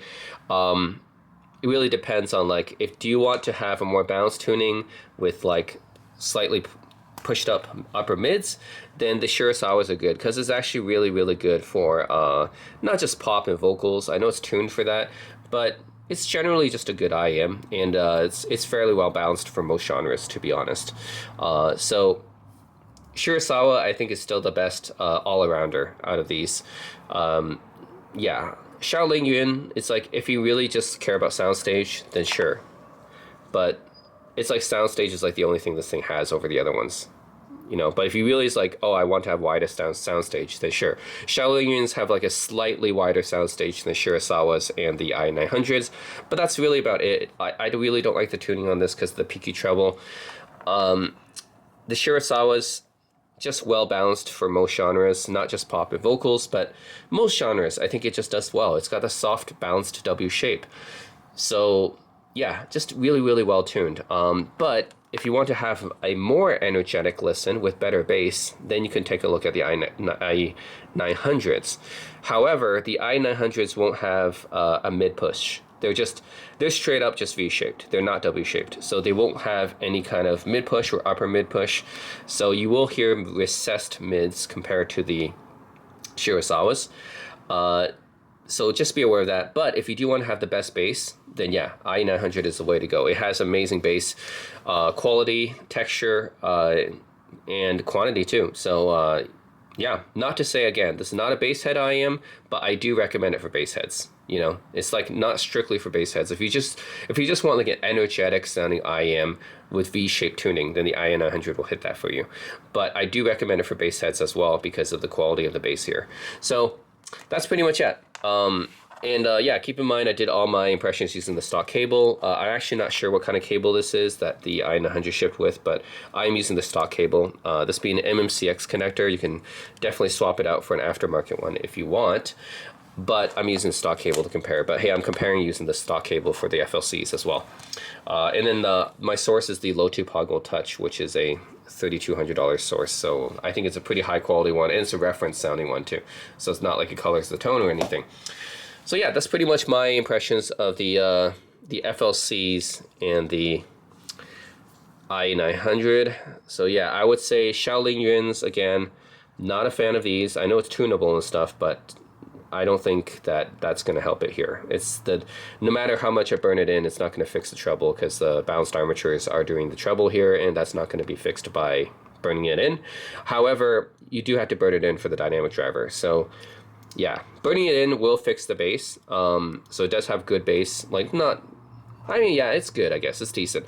After you burn it in for a bit, you will have decent bass, but it doesn't fix the spicy peaky treble there. Shirasawa's, yeah. So I don't know what to say about Xiao Lingyun other than that most people, if you're a treble head, you might like it. And if you like soundstage, then you might like it. Really, that's about it. Shirasawa's, I think most people will enjoy this. This is a very well balanced IEM for $250 US. It's actually really good value, and probably one of the best IEMs on the. Probably one of the best IEMs I've heard for that price. So my friend's not totally off when he said that FLC hits above their price. I just don't think that it can compete with, you know, like a $3,000, $4,000 IEM, but for sure it can compete above its price. You know, like it competes with a $1,000 IEM like the IE900 or the TA Audio Monarch Mark II. So it does hit above its price range. And the IE900 I think this is just one of those IEMs I can recommend if you like V-shape tuning, and especially if you like bass, then the IE900 has some of the best bass that I've experienced in an IEM. If you compare it to some of my more expensive IEMs, the Tenseo Mirai Halo that I have here is pretty much all about mids, and it's really, really good at that. So for vocal IEM, yeah, the Halos are still the best at that. Yeah, if you just want an IEM strictly for mids and vocals, the TSMR Halos are still the best for that. Overall, out of these, you just can't beat it. I mean, $2,000. Yeah, it's more expensive than these. Actually, it's more expensive than all three of these put together. But yeah, if you're just looking for vocals, then TSMR Halos, can't go wrong with it. And then compared to my Nostalgia Tesseracts, which are like $3,000, these are $3,000 IEMs. Yeah, obviously it plays in a different league. It just has way more like details. Everything is just more forward. Everything's more detailed. Soundstage, it's wider, airier. I mean, this has 16 drivers, 6 are electrostatic. So yeah, I will say one thing though, it doesn't have dynamic drivers. So the IE900 will beat it on the bass. Yes, the IE900 bass is better than the Tesseracts, despite the fact that the Tesseracts are $3,000. But that's really about it. I don't think the FLCs will beat this in any way. But yeah, IE900 will beat it on bass because it has dynamic driver. This has just balanced armatures for the bass, so it doesn't have good sub bass. Nor is the mid bass very punchy at all, unfortunately. So that's kind of the downside of the Tesseracts, I feel. Yeah, mids are pretty good. Treble is airy, has yeah, it's not peaky or fatiguing or anything. The major downside of the Tesseracts being that hey, it's balanced armatures for the bass, so the bass is not very punchy and doesn't have sub bass extension, and that's really where the IE900s will beat it. So yes, IE900s will beat a lot of more expensive IEMs when it comes to the bass department. However, I don't think it's really for me because I personally don't really like that V-shaped type of tuning. However, a lot of people will, you know. A lot of people will like V-shape because it does sound kind of energetic. And for you, again, for you guys who like bass, then you have that. I'm not a bass head or anything, but I'm not a bass head. However, I can appreciate, you know, the IE900 and people who like the IE900, you know. If you like it because it's V-shaped and has good bass, yeah, I understand that. So another IEM that I think has really great bass under 3K is the Forte Ears Mephisto. That is probably some of the best bass I've heard for an IEM under 3K. But the IE900, you know what? It comes pretty close, you know. For what originally it was $1,500, now it's $1,000. Yeah, for this price, it's probably one of the IEMs with the best bass you can find for this price for sure. And overall, like under 2K or under 3K, it's got some of the best bass I've heard, you know? It's like right below the Mephisto. So that's really saying a lot. For people who have heard the Mephisto, that's got some of the best bass in any IEM. So the IE900 just being a little bit below that, well, that's still a compliment to the IE900, you know? So in terms of value, the IE900s are okay. They're not great value or anything. Definitely not as much as the FLCs. The FLCs, the Xiao Lingyun's like, okay, fine, it's not great tuning, but technicalities are actually still above its price. And the Shirasawas, of course, just compete above its price range. So it's not really great value compared to the FLCs, because the technicalities are pretty much right in line with its price range. Like I would say the detail, especially of the mids and treble, are just okay. It's pretty much on par with what you would think of $1,000 IEMs like TA Audio Monarchs or Dunu Glacier. Around that $1,000 price range, that's probably what you would expect. And then Soundstage, yeah, it's really right around its price point. Like, it doesn't compete with any IEMs above that, basically. So when it comes to technicalities, I think it's just right at its price point. It doesn't compete above it. And the only thing it really competes above is bass.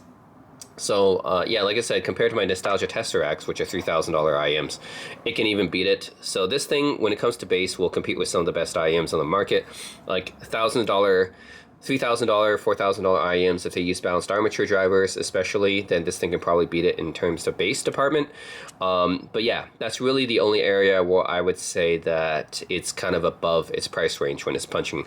So yeah, bass is really nice. If you can get it for less than $1,000, like I did, then sure, it's actually pretty decent value because, yeah, I would say these IEMs, they retail for what, $1,500 originally. That's kind of overpriced. The original MSRP was kind of overpriced. $1,000 is probably where we should retail at, and that's where it is right now. So it's fine. It's an okay value right now.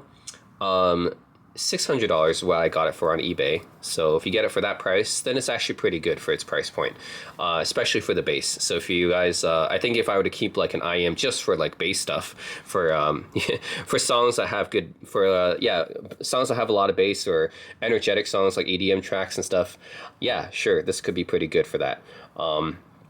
Yeah, so I would say that in terms of value, it's competing pretty much at the $1,000 price point.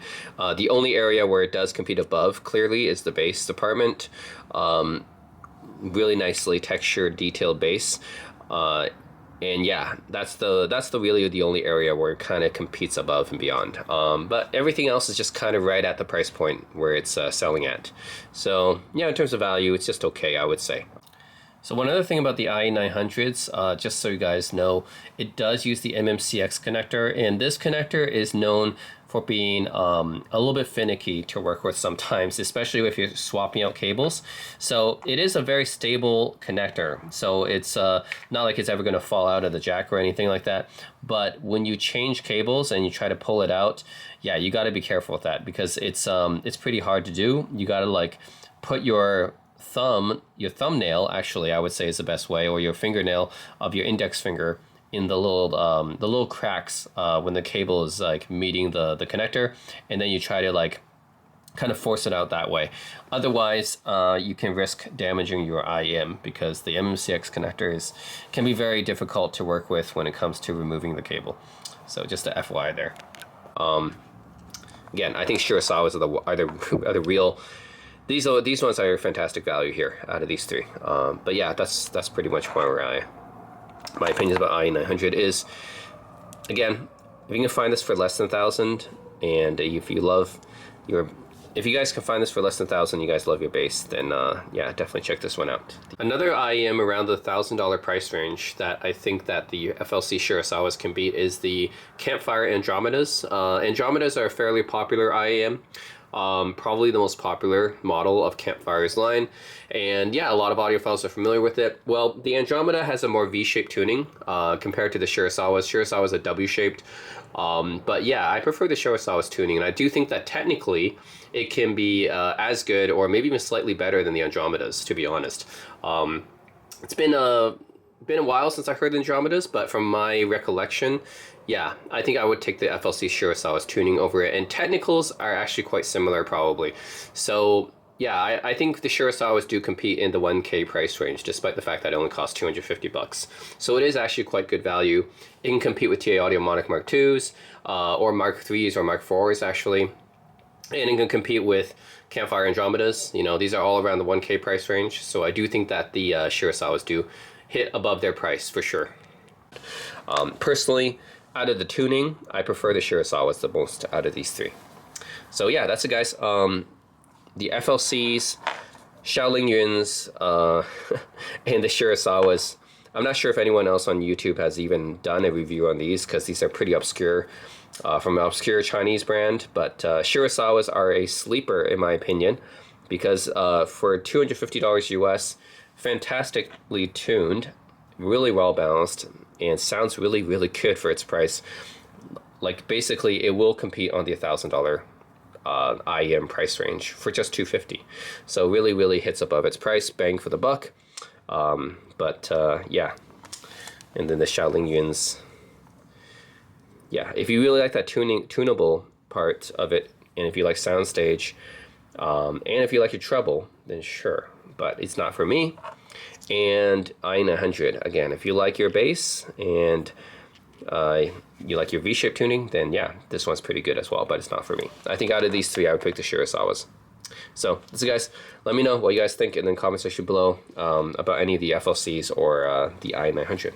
And, yep. Maybe I can put these all here. Here we go. Yeah, the IE900s, like the Sennheiser IEMs, have really kind of a unique shape. Yeah. So yeah, that's pretty much it. Let me know what you guys think in the comment section below about the FLC IEMs or the IE900. Yeah, that's it. All right, thanks for watching. And then it's good for what they want to do. Yep. Yeah. It's just for me personally, I like it. You know, it's fun to have. Yeah, it's fun IEM. It's fun to have. It's a fun IEM. But like for me, it's not perfect. It's just fun. It would be fun to have though. But it's just like because it's not completely like it's not really like neutral. It's actually a bit more on the bassy side. Yeah, I think it's fine. Because like it's for pop, right? And it's fine for that. It's really good actually. I wish they toned down the bass just a little bit, so it can give like the mids and the treble just a little bit more room to breathe. Because I can tell there's potential in the mids and the treble. Because I can actually hear detail in the treble, but it's just getting a little bit drowned out by that bass. And then and the same with the mids. I can tell that there's potential there, but it's a bit drowned out and veiled because of the bass, unfortunately. But overall though, it's still a fun sound. And those other ones were just weird. Or just kind so you tried it on different tunings or just the balance? Just the balance, just whatever it is like. Okay, because I tried like mostly the balance, but I could already feel like the treble's like kind of harsh and peaky on it. Yeah. The bass got better after I burned it in for like 30 hours and stuff. Yeah. But like overall, I feel like, and I tried changing out the tubes and stuff. Like it does, like it's like it just changes the tuning, right? So it's like one will add more bass, one add more mids, one adds more treble. But it's like to me, it's like I still like the Shirasawas, but I just felt like Shirasawas were more cohesive. Like that Xiao Lingyun, something's like like you said, it's a bit off. It's not very cohesive. So that's why I'm curious. Like I'm thinking it can't be this bad. So then that's why I said I'll try to burn it in a little bit more, like maybe 120 hours, and then I'll try out the other filters, and then maybe try out some different tips to see if I can get a better seal and see if there's something just the way I'm not using it right. You know, so I'll see. I can't believe even that weird. So yeah, it almost feels like, oh, are they defective or something? You know, so it's like. Well, it was basically when I first got them. I was like, there's no way, there's like no bass, right? And I had to burn it in, and after that, it's like okay, it's there, but it's like still not very good. So let me burn it in for another week, and then we'll see what they sound like. But then they actually sound like, you know, those other headphones you got, those really expensive flagship, those Audio Technicas with like the really nice dark wood. The AWKTs. Yeah. It sounds like that. But kind of, because that one was peaky too. But even you see, even after you burn that in, it still kind of has that still. Right. So I think you're not going to change the sound signature too much, right? It's like it's only going to tame it down a bit, but no matter how much you burn in, that's like it's still going to keep that kind of sound, right? Yeah. Well, we'll see. So I think that just might be what it is. I'll try to break it in a bit more. Yeah. But I think both of these I like better than the Shirasawas because like. These are the Shirasawa's $300. So I mean, so I mean they're good for like what they are for that price. But actually, I like my FLC. It does better than the Shirasawas. But the thing is, the Shirasawa, I can tell there's potential in the drivers. I think it has potential to sound better than my FLC 8S, but just his tuning, because of too much bass, it kind of muddled up the other frequencies. Oh, I just think it doesn't have as much detail as these two. Like these two just have more detail. I think it's because of the bass. The bass is overtuned, so because of that, it kind of veiled the mid and also the treble. Mainly because the bass is too much. Yeah. But also there's more drivers in these two, so yeah. Yeah, because I swear I can hear like the treble has potential in the Shirasawas. Just that bass is just muddling everything up a little bit. If they brought down the bass a bit, it's instantly gonna sound better. So I think the bass sounds fine. Like for me, it's enough. But I just think these have more detail. So what would be interesting if FLC8 they took the current drivers in the Shirasawas and they retuned one for their old reference style sound that they have. But that's what apparently what the Xiao Lingyun is, right? Totally didn't sound like it. Yeah, but that's what's supposed to, because you see those nozzles are interchangeable and stuff. Technically speaking, yes. That's supposed to be the evolution of their tuning thing, right? Totally didn't sound like it. But I don't know what's happened with that one. It just sounds like it's defective. Yeah, I can't listen to that one. That's the thing. I don't know what happened with it. I wonder if it is defective. I don't know. I bought it brand new, so it's... No, I'll keep breaking it in and see. Yeah. Yeah, I was pretty disappointed by that one. But hey, if you want to try some other IEMs here, so I got these ones you haven't tried before. Yeah. So this is the Mistacraft Myth. So it's $1,000, and it's by this company Mistacraft, who I don't know if you heard of this IEM before, the Elysian Annihilator. It's one of the like people who like treble say it has some of the best treble on any IEM. So this guy made the Elysian Annihilator. It's like a $3,000 something IEM. He handcrafts each one of them and stuff, and they get like sold out really fast. They're limited edition and stuff. And then he comes out with this new company last year called Mistacraft. Their first product, $9,000 IEM, has 6 different drivers. It's called the Hex. So it's got 6 different drivers. It's got balanced armature, dynamic. It's got the planar. It's got electrostatic. It's got bone conduction. It's got PS. So it's that, and then so that's a really crazy expensive IEM, right? Like most people can't afford it. So then he came out with a kind of a more affordable version. So this is $1,000, so it's like a little more affordable than 9,000, obviously. But yeah, try it. I think this does have pretty good treble. So it might be some of the best treble I've experienced for under $2,000. Under $2,000. Yeah. Okay. Well, and then this one, the Halo, which you haven't tried either. Some of the best mids I've experienced under $2,000. So this one, like treble, this one mids. All right, cool. So yeah, check them out. This is treble, right? No, this one's treble. You can try this one if you want. This one has microplaners inside of it, 2 microplaners. All right. Yeah. You didn't get that Marvel vs. Capcom collection, right? I don't think you got that. No. Okay, I have the the Mayhem Brawler. We can try that out too. Okay, yeah. Later on. Perfect. We'll try that. Also have some other DAPs you want to try later on. This one is tube powered, so it's got tubes inside. If you want to try this one. Interesting. Yeah. How much was that one? 1,000, but actually this is a used. Brand new is like 3,000. Oh, okay. So you got it for 1,000 US? Yeah. Yeah, but brand new is over 3,000 US. Okay. So. What brand is that? KN. Oh, it's a KN. Oh, yeah, okay. Yeah. This was their previous flagship, and this has got the tubes inside, right? So it lights up. How much power does that have? Like output power? Not too much. It's 500, but it's enough to drive these. For these, is no problem. Yeah, it's no problem. But it's got that warm tube sound to it. Yeah. So this is one of the only DAPs I've tried that actually sounds like tubes. Yeah. The rest of the DAPs that come out, they say they have tubes in it. It doesn't really sound like tubes. Cool. This one actually sounds like it has tubes. It's actually warm. Is this your size of ear tip that you normally use? Yep. You can put some other ones. I think I have a. This is one that you might be able to use. Cool. In there. So this one was how much? That's 1,000. Yeah. You got it for 1,000.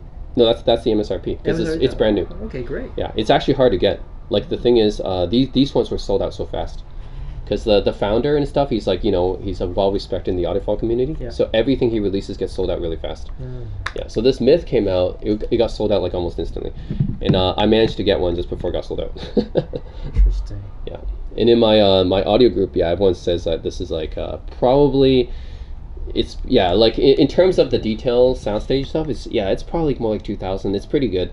The treble's actually really good. It's like up to par with some $3,000 IEMs I've tried. So okay, I'm gonna put this back in here. Yeah.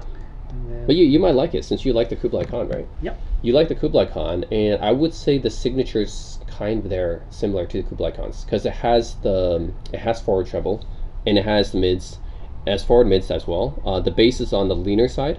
So this is, it's like similar to Kublai Khan as well. You So. said the was it the Sultan? You said was actually the Kublai Khan with more bass. Was it the Yeah, Sultan? Sultan has more bass Okay. than Kublai Khan's, but the treble is not quite as pushed up as the Kublai Khan's. Yeah, but since you like the Kublai Khan signature, you might like this because the signature is similar. Yeah, it's got very forward treble and upper mids. So pretty good. They're good. Pretty good, right? I like them. Yeah. So, I thought you might. The treble is really good, right? Yeah. The only small thing I think they can improve on a little bit is I think the mids could be a little bit better, but it's already quite good already. The mids I think could just be a touch more forward and have a touch more prominence and clarity, just a touch more, like 5% more. That's it. Everything else is great. Everything else is near perfect. I mean, the bass amount they actually boosted the bass by a bit, but within taste where it's not overly bassy. It's not too much. Exactly. Yeah, it's not too they much. did bass boosted, but it's just enough. Yeah. It's just enough where it's actually fun and where I still like it, and it's still pretty natural. Okay. Treble is very nice. Treble is very nice. The mids can just be a touch better, but still the mids are actually not bad. The mids are actually neutral. But it's just that the other two stuff were elevated just a touch. That's why the mids feel like a little bit a touch dry compared to the treble and the bass, but it's still neutral, so it's still good. Yeah, the thing I experienced is this treble is very airy, so the soundstage is actually quite good because of that, because it sounds like you got so much air around you. This pretty much sounds like my FLC 8S, but this one has a bit more bass. So this is like my FLC 8S, but I think the bass is a bit more defined. Okay. The treble is very similar. The mids are very similar too. This is pretty much what I was able, but with a little more bass. Yeah. Interesting. Okay. Yeah. So I like these. I like these a lot. These are like $1,000 US, eh? Yep. But it's actually considered very good for that price, because honestly, this beats a lot of IEMs I tried at that price. Like compared to my TA Audio Monarchs, those are $1,000. This is way better than my TA Audio Monarchs. Which one are those again? The Monarchs. You tried those before? Oh, those ones that I didn't like those. Yeah. Those were $1,000 too, but this is way better than those. Yeah, I didn't like those at all. Oh, the Audios again. Yeah. Honestly, I didn't really like those at all. Yeah, this is actually way more detailed than this is the way Monarchs. better. This is kind of closer to what I'm looking for all the time. Yeah, this is similar to. And if you compare to the Kublai Khans, honestly, like this is like pretty close actually. Pretty close, but the Kublai Khans are way more expensive. Yeah. So this is actually punching above its price, to be honest. The difference between this one and the Kublai Khans is the Kublai Khans have slightly better mids, and this one has slightly better bass. Okay. That's where the difference is. The Kublai Khans are a little bit leaner in the bass compared to this, but this one, the mids, is not quite as prominent as the Kublai Khans. That's really the only difference. But I think the resolution detail is comparable. A soundstage is very comparable. Pretty close. Yeah, and these are like half the price, more than half the price of the Kublai Khans. Kublai Khans are $2,600. So. Yeah, if they can just work on the mid just a little bit, these would be like the perfect headphones. And also they're built really well. They're titanium shells. Like this is very, very solid. These actually sound a little bit like the Unveiled. The HE1000 Unveiled, except the HE1000 Unveiled, the mids are nicer. Okay. Yeah, the mids on the HE1000 Unveiled are really, really nice, and it's really it's not too much, but it's a little bit forward, but tastefully done. It sounds intimate, like it's right there with you. The voice, So it almost feels like the voice is like floating in the air, intimate, right in front of you. That's what the Unveiled sounds like. So this doesn't have that, but the overall sound signature is very similar. Yeah. Oh, I see. Yeah. But yeah, if you those are, I would say, like more treble forward IEMs. But if you want more mids, these ones are. I think try these ones, the Halos. Sure. Now this one is more focused on mids, although it's kind of bass light. But I think you might be fine with that. Treble is a little bit light too, but you can try these out. Yeah. If there's any like cheap used ones of these, let me know. Oh, those just came out. So. Okay. Well, if anybody ever sells a cheap used one of those, let me know. Yeah. I'll be interested if it's a good deal. Yeah. Can I try out the original cables? Yeah. Yeah, so I see if they sound any different. Yeah. So this is the just copper cable. Okay. Yeah. In the future, when you're not using this for a while, can I borrow this for a few days? Just want to compare with my... You like them? No, I forgot to bring my FLC 8S. Okay. But I want to compare my FLC 8S because this one sounds really similar. Yeah. My FLC 8S, I think the bass is not as good as this one, but then the mids might be a little bit better on my FLC 8S. Yeah, treble, they're both pretty close. Well, let's see. If you try the copper cable, it might bring up the mids a bit, and kind of reduce some of that treble. So and technically speaking, my FLC 8S is due for like a change in the cable anyways. So who knows, if I get another cable, it's going to change the sound too in the future. Yeah, who knows? I mean, you can tune that one as well, right? So, But yeah, these ones, like, at least they have really good build quality. But the thing is, like, I find like this one, because it's so big, it's kind of hard to get a fit in the ear sometimes. Okay. because these are kind of big IEMs. I just plug them in, right? Like that's it.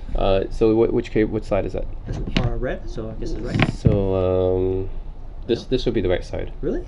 Is there actually a difference? Hold on. Yeah, this is the right side. Oh, okay. Yeah, because like the way you put it in your ear, right? That's the right side. Okay, just plug them in like that. I think these are MMCX connectors. I think. So is the mids better now with it? Yes, because I think there's not as much sub bass anymore, which is kind of strange. Yeah. So now it's more mid forward because there's no more sub bass. Well, there's still sub bass, but not as much as before. So it's interesting. I'm gonna try again. I'm gonna switch back to the other cable just to make sure. Well, the silver plated should be brighter, and the copper should be a bit warmer. Yep. Technically speaking, yes. Yeah. Which is why I'm kind of surprised with the lack of sub bass. Well, a little bit less sub bass using these ones. I mean, you bring the mids forward, so it's like affecting the other frequencies too, right? So. Interesting. But yeah, you can kind of tune your IEMs a bit more, like using cables and stuff. So. Yeah. Yeah, it's actually. But let's just make sure I'm not hearing things. Yeah, there's a bit more bass. So you hear a difference? Yep, with these cables, there's just a touch more shape in the bass. So the bass feels a bit more prominent. That's the thing I noticed with this one. Yeah, with this cable. But both cables I think sound pretty good in their own way. Yeah, it just slightly changes the tonality a bit. And, that one will be a slightly more mid forward. And then slightly less bass, but still pretty good. This one is slightly less mid forward, slightly more bass, but also still pretty good. So yeah. Which IEM do you like to use the most nowadays? Still Tesseract. This is still my go-to. Which one is that again? You can try it again if you want. So this is the $3,000 IEM. Yeah, I would say that it's like not like it does anything the best, but it just sounds really balanced for me. Okay. It's like it doesn't have too much treble or too much bass or too much mids, but it doesn't have too little either. It's just like kind of just in the right amount for me. Okay. But I think for you probably like you'll experience like the mid bass is probably a little bit too elevated, I would say. But I think it's right for me. The treble's not as pushed up as those. So compared to that, this one will have more mid bass. It doesn't have as much sub bass because this one doesn't have dynamic drivers. But this will have more mid bass, and this will have like the treble's not as forward. Cool. Thanks. So, do you notice a sound difference between like soundstage when you change the cables? Supposedly the silver one has wider soundstage, a little bit. Normally it always does, because the silver plated ones will give you a bit more treble. Yeah. So the treble is just, that's what happens when you get to more treble. I mean it has more clarity, but do you notice the soundstage is a bit wider on the silver too? Not too much, maybe just a touch. Not too big of a difference. Honestly, the biggest thing I noticed was actually for some reason there was more bass in that silver one. Which is more bass, okay. Yeah, there's actually more bass. And because of that, the original silver one that you use normally, there's more bass. When I switched back to the original cable, there was a little bit less bass. Okay, that's weird. It shouldn't affect the bass. Like but I noticed there was more bass. If anything, the copper should actually add more bass. That's the thing. That's why I said. So that's weird, right? Yeah, that's why it says kind of strange. Okay, because silver should be adding treble, not really bass. Exactly. That's why I said how can you see more bass? Because of that, that's why the original sound like the mids were a bit more clear, a bit more forward because there was less bass, which is kind of strange. Okay.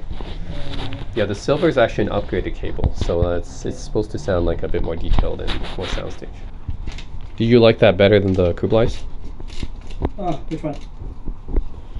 The ones that I tried the most today? Yeah, the Myth, you like it better than Kublai Khans? I think the Kublais, the mids, were maybe better. But then I like the bass amount for this one more. So it's a trade-off. I find the Kublais, the bass was just like, I wish a little bit more bass. Although the mids I think were very good. Mids and treble were very good. What if you use the copper cable on this one? Do you think the mids were... I think the mids for the Kublais are still a bit better. On Kublais are still better? Yeah, but I didn't do an A-B, so take it with a grain of salt. Yeah, I don't have Kublais anymore. Exactly. Yeah. But definitely for bass-wise, the bass quantity is more fun. Okay. Yeah, I know Kublais are very lean on the bass. Yeah, a little bit too lean on the bass in my opinion, because because the mids were so good that I felt like it needed more bass to anchor everything else too. Yeah. Whereas this one, the bass amount is more fun. But I think the mids of the Kublais were a little bit better. But I think, that's only a thing, I'm not even sure. Okay. The treble on those ones sounds kind of similar to my FLC 8S. Okay. Mids, I would say my FLC 8S might be a little bit nicer because there's a touch of warmth in my FLC 8S mids. Okay. But bass, the ones today I tried of yours, had more bass. I like the bass amount. Okay. Yeah, so with my FLC 8S, but I think overall, the one today was a bit more forward sounding in the FLC 8S in all aspects. Yep. Yeah, the FLC 8S is more actual neutral, where it sounds like the HD 800s and then also ASWs, where there's like everything's a bit more neutral, laid back, while with a touch of warmth. Yeah, but today that one that I tried the most, it was a little bit more forward than my. No, more forward also means more detailed, right? So. Quite often, Yeah. quite often it does. Yeah. This was not bad. Mhm. Not bad too. Yeah. I like the mids on that one. This one, the mids are, depending on what aspect of the mid. The only thing about this one though is I noticed that both the bass and the mids, it's more emphasized only in a certain part of that range. It's not the full part of the mids. Yeah, it's not full. It's a little bit more the upper mids. Yep, it's the upper mids, And not then- the lower mids as much. And then the bass is actually, there's a pretty big focus on the mid bass.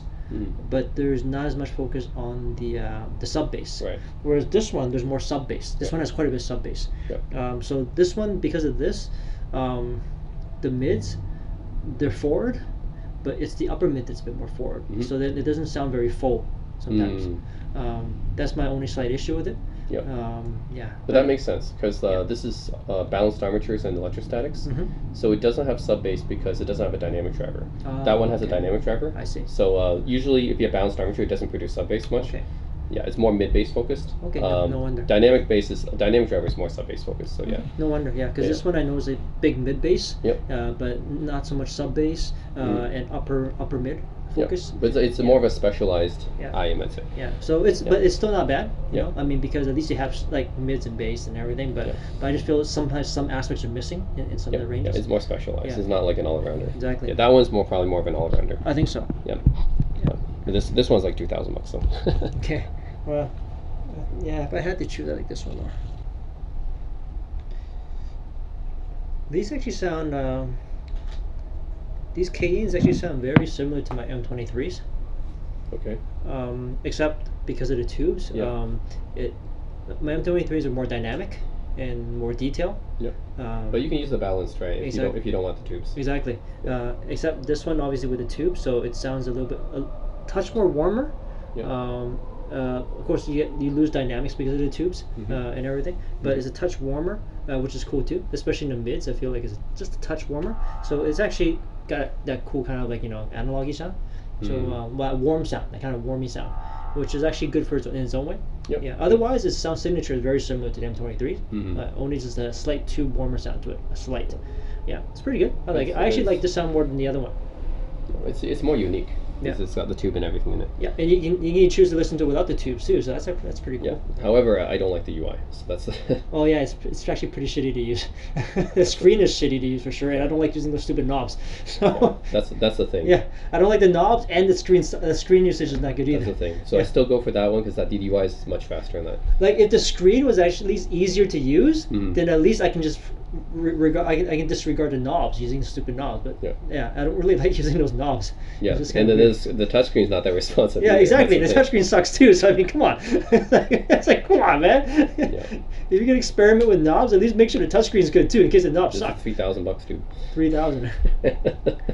One good thing about KENs is the back, where it's like glossy. It always feels really nice. Yeah, when It feels very premium. Yeah. They actually have pretty good build quality. The KEN Yeah, stuff. they do. But I mean, these all do. This is $3,000 too, right? Yeah. So this is also aluminum build. It's just that it was encased, right? This also feels pretty nice too. So it's like, but yeah, this glossy is pretty nice finish. So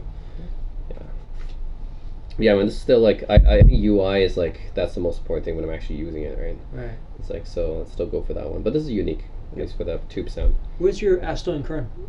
I sold it. Oh, you sold it already. Yeah. All right. So, because I prefer the Aston Kern, the UI is kind of shit. Yeah. So, like, I still prefer this one. Even though the sound of the Aston Kern technically is like, it's more technical. The stuff it's got 4AK, 4499 or whatever, right? So it's more technical. But I'm like, well, if I'm using it daily, the UI is more important to me. So, yeah, this one like loads songs super fast. The Aston Kern, every time I add a new song, I load the SD card. It's 30 minutes to scan it. 30 minutes every time. This is 20 seconds, dude. One new song took 30 minutes to scan? Because you gotta scan the whole SD card every time. You gotta scan the whole SD card for a new song for it to pick up. But none of these have to do that, right? None of these need 30 minutes every time you have one song, right? No, the KN will take, this one will take maybe 10 minutes. Yeah. But this is still the fast. This is 20 seconds. Yeah, mine just takes 20 seconds. Yeah. It's super fast. It's just one song. I don't care if they have to scan the whole library. Oh, okay. I mean, scanning whole library in this thing takes 20 seconds. It's super fast. Okay, yeah. So, well, mine, if I add a song into that, it only scans really quickly, like 20 seconds. Yeah. So that's important to me. So like that's why I can't. Well, that 30 minutes is ridiculous. That's stupid. Yeah, that's why I can't deal with That's that. absolutely retarded. Actually, it doesn't even make sense. That's almost a bug, a flaw. You know, it's not because you can't choose to scan the new song. You got to rescan the entire SD card. Yeah, that's a flaw. That's a flaw in their software. So the whole SD card is like 15,000 songs. It takes 30 minutes to scan. That's a flaw in their software. That's the problem. But they should give you an option to scan just one song. Yeah, that's so dumb. Yeah. Okay, but in terms of sound quality, I think those sound the best so far out of your DAPs. I think. Yeah. So it's the newest, and it's got the latest chips and everything. Okay, yeah, it sounded the best to me because I think those sound just a little bit better than the M23, just a little bit. We're talking like a few percentage points. Yeah. But how much did you sell it for? Same price I bought it for. How much was that? 2,400. Oh, you bought it for 2,400? Yeah. How much was the MSRP for that thing? So Canadian dollars would be 3,600. Okay. Because it retailed that was a copper nickel version, which retailed for 3,000 US, which would be like 3,600 Canadian. Okay. And I bought it for 2,400 from Brian, if you remember. And then so I was like, I can't deal with that UI, right? And it's just a little bit heavy because if you remember, that thing was kind of heavy. Yep. So this one's like lighter. It's got better UI. So it's like, okay, I'll take this one. It's still pretty neutral sounding. Cool. And so I sold that one for the same price I bought. So what's special about this DAP? I think this is my main DAP because of the UI. Because like when I'm using it every day, this is actually the most important thing. More so than the sound quality actually is like how easy it is to use. Okay. And it's super fast. Like it'll load I have like 20,000 songs on the SD card. It loads in like 10 seconds. And like I can search for them super fast. You just if you want to search for something, you just drag down. Like if you want like Hendrix, you just search like Hendrix like this. And the results will come up immediately. So you can just click on that, and it's like immediate response. Okay. So I just like how easy it is to use. But it sounds pretty good. It sounds very neutral in reference as well. So that's a nice plus. But I just like how easy it is to use. What kind of DAC chip is there in there? The 4497. So it's a previous AKM flagship. Okay. Yep. Was 4497? Was it a desktop DAC? Or is it a... So AKM doesn't make a difference between those two. Really? They're not like ESS. Their flagship is just their flagship. Yeah. Okay. They don't have one mobile desktop. Okay, so the previous flagship. Yep. Okay, and there's one chip. Yep. Okay. Yeah. But you can try this one next, the KN. This one has the same 4497, except this one has two of them in a tube output as well. And that's the KN, right? Yeah. This one actually has the same chip, but it's got two of them and it's got a tube output. Yeah, but I still prefer that one because the UI is just faster on that one. This is a little bit slower. This one's not bad. Not too bad. Pretty good. Yeah. You want to hear this one? Have Hendrix loaded up on this one too. Sure. So, okay. Thanks. Yeah, I think my M23 sounds better than that one though. Oh really? Yeah. No, use the adapter because the 3.5 tube is at the output. Okay, so put it into right? Yeah, 3.5. Yeah. Okay. Yeah, I think the M23 is a bit better than that one, but it's still good. It's still good. Yeah, well, the US has the more updated flagship. Exactly. Right? So. The M23 sounds a bit more airier. But I like the UI. It's so fast. Yeah, the UI is really fast. Yeah. This is the KN, right? Yeah. Cool. Yeah. And that one has the vacuum tubes out. So. Nice. Yeah. The only thing is the UI is not quite as good, and that one's definitely a bit slower. They're pretty interesting. Those are more balanced type of tuning, so they don't have I would say not too much or too little or anything. But, I would say. But you might think the mid bass is a bit much on those. No, I don't think so at all. Okay. Actually, I think the bass. The bass amount is okay, but I find these ones, from what I can hear, is the upper mids and the treble are a little bit elevated. Okay. So because of that, it sounds like there's a lot of detail. It is a lot of detail for me. It sounds like there's a lot of detail because they elevate the upper mid and also the treble a lot, and so I can hear a lot of detail in those regions. The mids are very, very forward, like completely just in your face forward. Right, which I like. Yeah, which is cool. I like that too. I like forward mids. Yeah. I like forward mids, but I find like this one is more the upper mids that's very forward. Yeah. And the treble, and then the bass they didn't do much to it. The bass is pretty neutral actually, but as a result, I find the bass is just a touch lacking a few percent because they actually elevate the upper mids and the treble. Okay. Yeah. So so the bass could use a little bit more. The bass is actually quite neutral, quite reference neutral. Yeah. Yeah. But you think it's lacking sub bass for sure because it's balanced armature, so it's not dynamic, so it's lacking sub bass for sure. Yeah. Yeah. I find the mid bass to be the right amount for me. So yeah. So and I like the forward mids on that because it does sound very detailed to me. So like yeah, I do prefer that because I listen to a lot of like vocals and guitar and stuff. So. Oh yeah, for guitars and vocals, they because it just sounds more detailed to me because it's like it's more in my face. So yeah, they're super forward, like very forward. Soundstage is not very big, but it's not like full cow issue. There's still soundstage. Yeah, it's a bit smaller than a lot of these other headphones. Okay, so you think these have more soundstage? But I touch more. Okay. Yeah, touch more. This one is a little bit less soundstage, but there still is soundstage, so not focal problem. So still okay. Yeah. But that's what you get when it's more forward. When it's more forward, you're gonna have less soundstage. Yep. That's the whole meaning of soundstage. But I like these because I do like the forward mids on they're these. Pretty good. So they're pretty good. They're very detailed. Yep. Yeah, they're very detailed. Yeah, and the trebles, like I find like that one because the treble is forward on that one, so it can be a little bit like harsh to me sometimes. Okay. It can be sibilant sometimes, but it never happens with this one. So, yeah.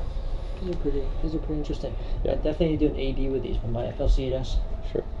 Okay, so I want to give you guys an update actually, because I did have a talk with my friend about this and talking about the Xiao Lingyuns and the Shirasawas and the FLC IEs, which I finally got a chance to try. So first of all, the update about the Xiao Lingyuns is that my friend actually borrowed it for a period of several weeks, and then apparently it took weeks and weeks of burning it in before it changed the sound. I've yet to try it again, but I highly doubt that this sound would have changed so much. But according to him, it sounds like a completely different IEM now.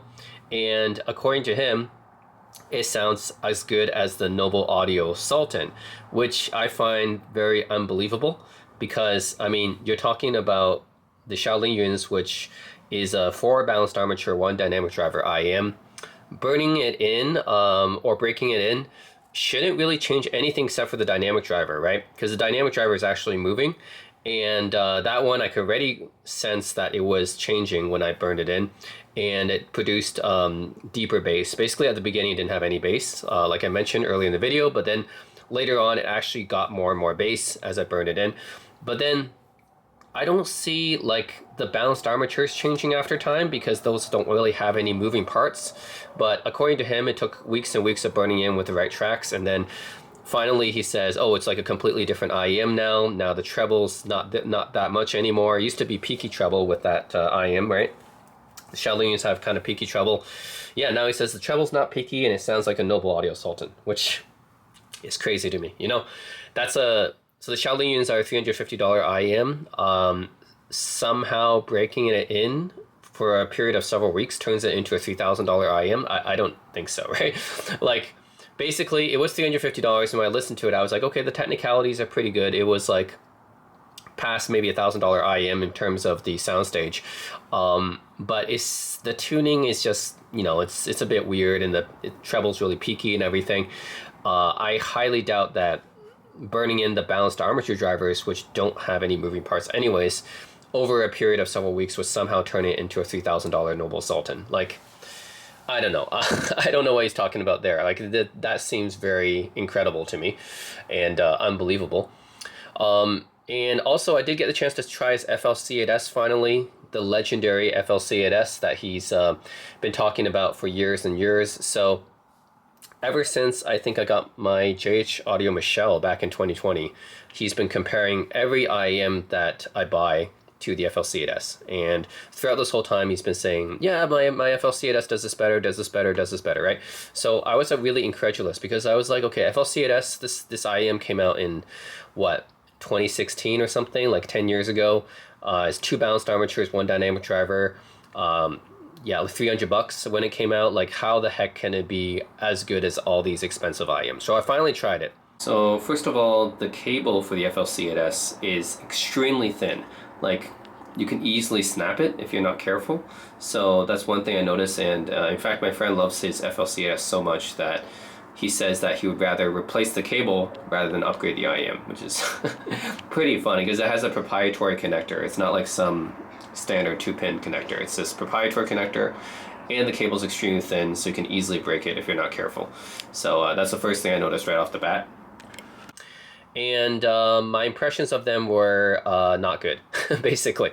So when I tried them, honestly, I felt like it's not so different from Xiao Lingyun's. Like, they both have extremely peaky treble. Actually, FLCS has very, very peaky treble as well, and so do the Xiao Lingyun's.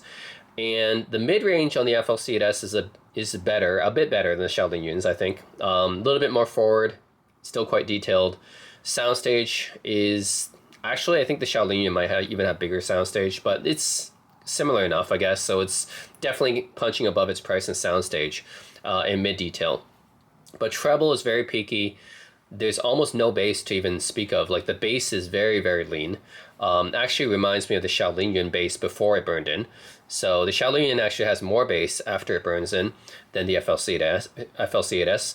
And yeah, I told him, like, hey, I don't like the tuning of the FLCS. He was using the balanced tuning mode because the FLCS can be modified, right, with different tuning modules. So he was using the balanced module, whatever.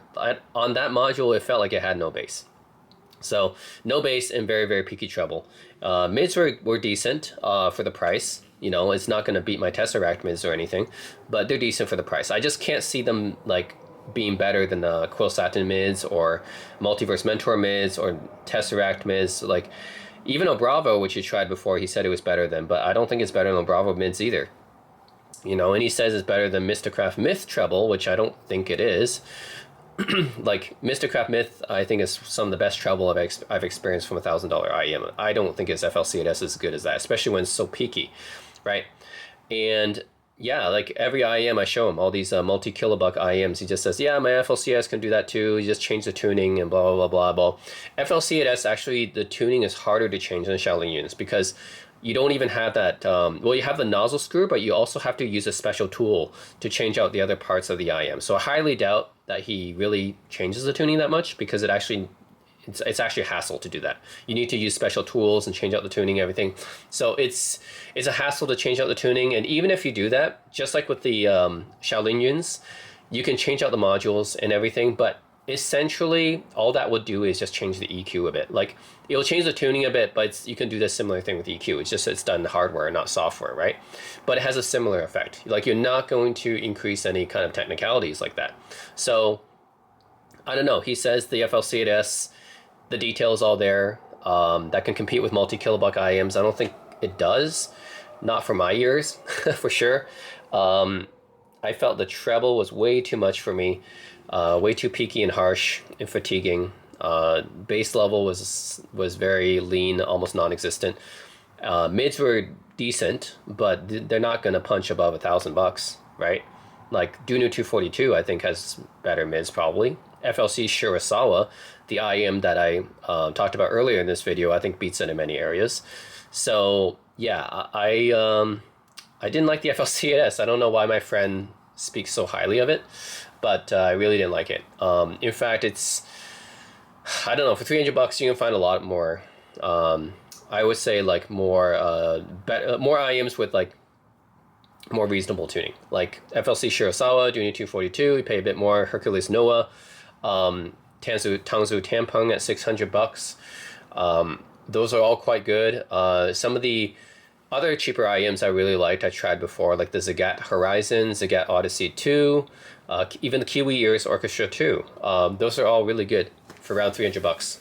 And I think all tuned much, much better than FLCS. I don't know why he likes this tuning. He says it's like the Sennheiser HD800 tuning. I don't know. I listened to Sennheiser HD800S. I don't think it's close to the FLCS tuning, to be honest. Yeah, like, I don't know. Maybe he's just hearing something different from me, because I think it sounds pretty different. Yeah, I tried HD800S not long ago because I was on a trip and I went to Crinical's Hangout, and I tried the HD800 there in Singapore. And no, I do not think the FLCS is very similar to that at all. Because HD800S does not sound like it has peaky treble. Also, it has an okay amount of bass, not a lot, but an okay amount. The FLC8S didn't have any bass. Like, it has a very, very small amount, which he calls reference neutral bass, but very, very small amount of bass, kind of similar to the ones you'll find on like Eddie-Modic IEMs, basically. Like, if you get an Eddie-Modic, was it ER4SR, which has a very, very flat bass response, then it's kind of like that. So it's like barely there for the bass. And yeah, the mids are fine, but I think there's IEMs at that price range that have better mids, like Dunu 242. And yeah, the treble is just too harsh and peaky for me. So I don't really like the treble, and I don't think it's anywhere close to Myth treble, but he says it's better than Myth treble. So I don't know.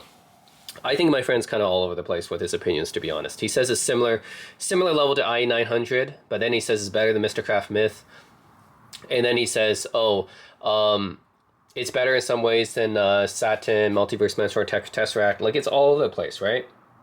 I don't think anyone would call IE900 a better IEM than Kublai Khan, or well, it is maybe in some ways, but it wouldn't be better than any of the 3K IEMs. I don't think anyone would say IE900 is better than those, right? Satin, Tesseract, Multiverse Mentor, yeah, I don't, or Spectrumica even. I don't think IE900 is better than any of those IEMs. And he says it's on the same level as his FLC8S, but he says his FLC8S is better than the Myth. But the Myth is better than the IE900, so I don't understand. Like, the Myth is actually better in every way than the IE900, except for the bass. The bass is the only area where IE900 beats Myth, but it's not really beating it by that much, because Myth does have a dynamic driver. So I don't know. Like, he's kind of all over the place when he's talking about these comparisons, because on one IEM he might say, oh, Kublai Khan IE900 is same level as my FLC8S. But then on another one, he might say this multi-kilobuck IEM, which everyone else in my group thinks is better than those IEMs he said was on the same level. So, I don't know. It's kind of all over the place. Anyways, I'm going to play a clip showing us discussing the FLC8S. But no, personally, I tried the FLC8S, and it was pretty underwhelming to me. After all the years he's been hyping it up, fairly underwhelming. And yeah. At $300, I think I can list at least 10 to 15 IEMs that I like better at $300. So yeah, most of the IEMs I think I heard in the store in earphone in Tokyo, I think sounded better. Freak, the Activo Volcano, that's like $150 IEM I tried in the big camera in Tokyo. I think it sounded better than FLC8S. At least for the tuning, that is. I like the tuning better. So I don't know. That's just my opinion. I don't know why he loves it so much, but I'm not hearing what he's hearing, basically. So anyways, yeah, have a discussion with him coming up, and see if you guys agree or disagree. But his FLC8S, I don't get it. I don't know why he loves it so much, and personally, I don't. Yeah, I think there's at least 10 to 15 IEMs I would take over it at the same price. That's not even to mention all the IEMs at higher prices I would take over it. And then the Xiao Lingyun being the same level as Sultan after breaking it in for a few weeks, I highly doubt it. Let's just say, pretty unbelievable if you ask me. But yeah, stay tuned for our discussion, guys, if you're interested. Yeah, I don't really like them. Like, honestly, the thing is, and I know why you like them, but it's just way too much treble. Like on these, like I can't. Like the treble is very, very like forward, and it's there's a lot of peaks, and I can hear that. Okay, but actually compared to some of your other headphones, honestly, some of them, like this one is actually worse than that. I don't think so, actually. I think this one's more listenable for me, and this one's actually more listenable too. Well, this one is totally different sound. This is the opposite of this one. Yeah, because I think what I need is maybe my preference is different from yours. Yeah. I need a bit more bass, and I need less treble. Yeah, because they're tunable. So you can actually just tune it with the bass. But what is that one? This is just medium, all neutral. Balanced? This is all balanced, but you can do. This is actually even more tunable than the Lingyuns. So you can actually tune this to the bass version, and on top of that, and not only that, but you can tune the bass version overall for the sound signature, and you can also increase the sub bass as well, separately. Yeah. So you can do all that stuff with this. On this balanced one, it's I think I need more bass and less treble. Then just change the nozzle, change it to the bass one, and add extra sub bass if you want. You can do all that stuff with this. So, but then you see the details right there. The treble and the mids are really detailed for this. It is. They're actually super detailed. Compared to like the $3,000 headphones, some of these, if you listen to the mids here, it's just as detailed, if not better sometimes than some of the other ones. Like they're super detailed. I don't know, because like I feel like the treble is just too overwhelming on that. So like. But do you hear the details in the mids though? Like that like is equivalent it's to there. I'm not sure if it's as good as the $3,000 was though. Well, the one that you have one that's really like I think your favorite one. That one is like the upper mid treble one. That one is more detailed than this one, like in the mids, because of the upper mid whatever. Yeah. But there's a lot of other ones. Like say for example, this compared to that the MIFs. This mid is way more detailed than the MIFs. It's not even close. Yeah, it could be. I'm not sure if it has better mids than these ones though. These ones, the mids are actually pretty good too. They're So about the same, I think. About the same. they're just a little bit recessed, but I can still tell the detail. Yeah, there's detail in here. Yeah. I think the detail for these two are actually about the same for the mids. Like in terms of detail, they're about the same. Yeah, but I like the tuning of this a lot better. Because it doesn't have that peaky treble. So. That's the thing. You can retune this. You can just change this to bass. Yeah, because the detail's all there already, and now just add some more bass. The detail's all there. So that's why like $250, you know. But honestly, mid-wise, they're about the same detail from what I can hear. Treble also about the same. Treble and mids are actually both about the same. Bass, that has more bass, and that's higher quality bass. This one. But this one can be retuned to bass if you want to. You can just change signature. Compared to the MIFs, these mids are way better than the MIFs. Okay. The treble with the MIFs depends. The MIFs, if it's the stock cable, those trebles are actually just so-so. But with the upgrade cable, those got better. Yeah. And then if you compare these two, hard to say honestly, because this one's pretty treble forward. Yeah. So hard to say. Bass wise, obviously the MIFs are higher bass than this one, but we can also retune it to the bass version if we want. This one, the bass level is around the same as the HD800s, maybe just like a slash more. That's a bit lean for me, I think. But the key is, you can tell the detail in the mids is right there. The only thing of your IEMs, the only ones I've listened to where the mids were actually better, was actually those IEMs that you like to use a lot with the upper mid focus. Okay, the Tesseract? Yep. Yeah, they're very forward. I think the Halo mids are quite good too though. The Halo mids are, it's right up there I think. So like that one, the mids does have more detail than this one, because that one is like focused on the mids, I find. Yeah, but then for me that one is just too upper mid focused, and then the bass is too light compared to the upper mids. And then but then the thing is, if you just want upper mids, then it's fine. I mean, it is good quality upper mids. I find everything's just more forward on that one, so it just feels more detailed. So like the bass is more forward on it, the treble is more forward. I mean, treble is actually pretty, like it's just not as peaky as that, which I prefer. And then mids are more forward, so I just feel like that one has more detail. Wow. Yeah, because it's everything just feels like it's more like closer to me. You know, like this one doesn't sound like it's closer. It just it feels like it's farther away. Like it is detailed, but it just feels like it's farther away. So did you up the volume enough though? I did. It's I put it 10 steps usually above and to a good. If I upped the volume even more, it would kill my ears because of treble. So I upped it to the level where I can stand using the treble. Oh, and this one also has good soundstage too. Yeah, it's okay. It's actually, if you listen to a band like rock music or the band, this one, the soundstage is really well placed everywhere. It's okay. I think I still prefer my Tesseract. I think those ones with the 6 electrostatics, it has a lot of air around the treble, so it creates quite a wide soundstage for that one. So I think I still prefer that. But honestly, this one. But it's good for the price. Well, dude, the mids are better. The mids are better than the MIFs. This is $250. Right? And then the treble is about the same as the MIFs, honestly. Yeah. It's just the MIFs have more bass, but I can tune this at more bass too. This is $250. That one's 1,400. That's 250 US. That one's like 1,400 US. I mean, And then also for me, because I can tune it, I can get whatever I want. And this has the same sound sig as the HD800s and the HD1000s. The other difference too is if you compare this one with this one. This one, in my opinion, sounds a lot better because first of all, the soundstage is much better than that. This one is a more well-rounded soundstage. That one is just too tall. It's too narrow. This alone that's objectively superior soundstage-wise compared to that. But the other thing though is mid-wise. This one, they both have forward mids, both of these, but this one the mids are too bright for me, because that treble, this one the upper mids are too focused on the upper mids here. So when I hear like say all the singers when they sing, they sound too high-pitched whiny. But this one, although the mids are forward in detail, but the mids are actually more rounded. So actually there's still enough of the lower mids and the regular mids. So when you hear Michael Jackson or anybody when they sing, it's not high-pitched whiny, the voice. it's forward and it's very detailed, Mm-hmm. but it's not high pitch whiny. This one is high pitch whiny because it's more upper mids, and then so it's some of the lower mids. So this is actually a better mids than that one because it's more of a well-rounded mid, and Okay. and then bass wise, they're both kind of bass light, both of these, Mm-hmm. but I can tune these, so I can make these Okay. bass heavy. So $250, man. So I mean, kind of hard to beat. Yeah, So, if you're satisfied with them, Yeah. that's what matters. they're tunable, and I mean, literally, there's some IEMs and headphones where, like, honestly, these mids are just as good in terms of detail. Yeah, like I said, not as good as the test racks are the ones that you like to use the most, right? Yeah, like in terms of upper mids, yes, the test racks more detail there, Yeah. like for the upper mids. Yeah, but then the thing is, in terms of balance, for me personally, I like this plus I can tune it for the Yeah. balance. But compared to some of these other ones, man, I mean, in terms of just pure mid details and stuff like that, and treble detail, this is right up there with a lot of those other $1,000-something and $2,000 IEMs. Yeah, just there's a couple of ones like the test rack. Sure, Mhm. the upper mids is more detailed, but that's really about it. You know, thank you Yeah. for that.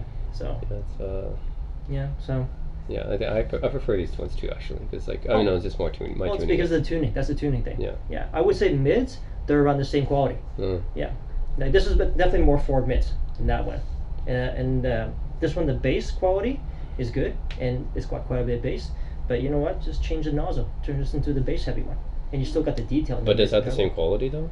If you change the bass. Once you add the bass, Yeah. then the mids and obviously the treble will be like less, so it's gonna be less forward and a little bit less bright, so it'll Yeah. be a slightly warmer signature. So yeah, it completely changes it. Yeah, it doesn't even sound like the same headphone anymore. Okay. Do you think the treble will be less then? Yeah, it'll be less. Yeah, Okay. I tried it already. So the detail is roughly still there, but it'll be slightly less peaky treble, and then the mids are also a little bit like warmer, and then you get more bass.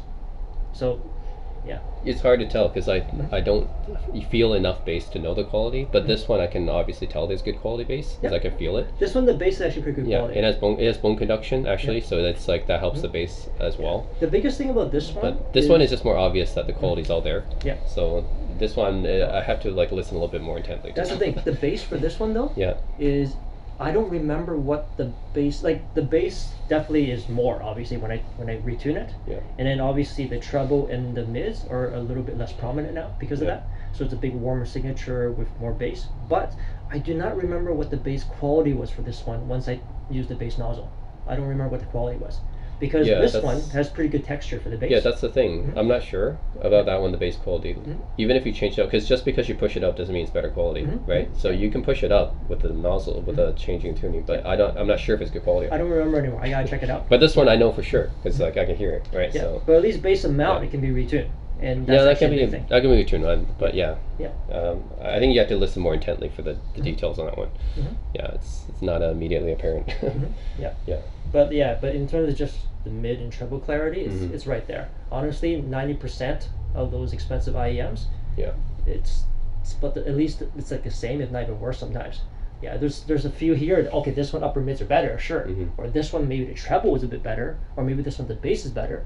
But then there's also a lot of other stuff where their aspects aren't even as good, or maybe they have a weird sound stage now. Now the sound stage is too narrow, or it's too tall, or it's too whatever. So Okay. yeah, so for me this one perfectly round sound stage. Yeah, it's not the biggest sound stage, but it's also not a small sound stage. It's right in the middle. Right. Yeah, with a round sound stage, so the band members are all where they're supposed to be, and then on top of that, details in the mids really good, honestly. Yeah, it's just the test track upper mids are better. Yeah, but then but not all of them have good upper mids. All these like $2,000 IEMs. Yeah, it's just like the MIFs. That's 1,400. Yeah, but those mids are the MIFs. Yeah, but those mids are pretty mediocre. So Yeah. I'm also not sure about the bass. I think. Yeah. I'm not sure about the bass quality on this. yeah, that's the thing. Bass quality, I don't know. I'm gonna have to put in the bass nozzle to listen again. Yeah. There's a chance that although the bass amount went up, there's always a chance that maybe it's more of a loose bass. There's a chance, but I don't remember. Yeah. So yeah, I'm gonna have to like double check that again. Yeah. Yeah, but yeah, it's cool. It's tunable, so all good. And then there's also another nozzle that's focused on just mids. There's actually 4 nozzles here. Yeah. Yeah, so there's another golden nozzle that's focused on mids, and it opens up the mids, and it makes the mids big and warm and whatever. And that's actually a pretty cool nozzle to use too. So then when we use that, I think the treble comes down a little bit, but then that mid just gets like blue, like more like warmer and bigger. Yeah. And then that's pretty cool too. And then there's the bass one. So there's so many ways to tune it. So I can like even turn this into the gold nozzle for like really beautiful open like mids. So the mids will be even more detailed because of that. And then after that, it brings down it warms up the treble a little bit and brings it down the peak a little bit. And then after that, if I want, I can like just adjust the one sub bass here and just add a bit more sub bass if I want to. And that's a totally different sound too. So yeah, I'm just wondering if you change out like some of the stuff, is it really going to reduce the treble? Because like that's not just a little bit pushed up. That's like really actually pushed up. It's got quite the peak. So if you look at the graph to it, it confirms this. Like, it's not just slightly pushed up. It's actually very pushed up. So if you change out the tuning, do you think that will really reduce it? Because I still think that you will still have that treble. So that's no. It totally changes. That's what happens with these nozzles. I've tested. Once you change it in, the whole headphone doesn't sound the same anymore. Yeah, like, it changes really big time. It doesn't sound the same headphone anymore. And it has to be like that because once you like retune it for bass, I've noticed that the whole sound signature just changes. Treble comes down a bit. This comes down a bit. Yeah, so changes a lot, like really a lot. So yeah, it's not the same thing anymore. So yeah, but at least like we know for sure like the mids are even at the best that it could be already. This is just the neutral tone. If you actually use the gold nozzle for like the mid focus one, those mids really open up and they get super detailed. At that point, they might not be worse than a Tesseract anymore. Okay. Yeah, because it ups big time. Like the mids, it's like so detailed after that. Yeah, which actually goes to show one thing is these guys that are selling $1,000 IEMs, they can say as much as they want about the drivers and stuff, because they want to warrant the price that they're charging, right? Obviously, right? So we got 10 drivers in there, although all 10 drivers are smaller drivers because you have to fit them in there. So they're not even the bigger drivers now. So we got 10 drivers, so we're charging $3,000 for this. It's not necessarily better. First of all, your crossover better be done properly. If not, it's a nightmare because you're going to be losing sound. And I hear that a lot when I listen. I listen to a lot of classical too. So if you really want to test if the headphones are really, really high quality, well tuned, you have to listen to the classical music. Because the reason is because in a big orchestra, there's so many different instruments going on. And then when something is only so tuned, you would notice, okay, well, they got the basics of the mids, the trebles, and the bass, especially the upper bass done, but they're not tuning it all properly with all like the different ranges with the perfect sound stage. So some instruments get lost in an orchestra. And that's what I noticed. So far, all the headphones I've listened to, even the HE1000s, the HE1000 is also a little bit narrow too, the soundstage, but it's tall. And because of that, when you listen to classical, sometimes, like say in a big orchestra, the piano will be here and the violin's here. Suddenly the violin's missing. Like you can barely hear it anymore. The only headphone that I've listened to where it's pretty much perfect for classical music and it never loses the instruments is the HD800s. Only the HD800s was able to do that, and you can tell it's probably tuned for classical. That's why, and because of that, they had to make sure that when you listen to a huge orchestra, nothing's missing. Yeah, because what if that crucial violin that comes up halfway through the middle of the 9-minute song, the sequence, if that's missing, but you got to make sure it's also everything else is there too. Yeah. So a lot of but almost everything else I've tried, they always lose those little small instruments with classical. Yeah. So these ones were actually tuned to classical as well. So interesting.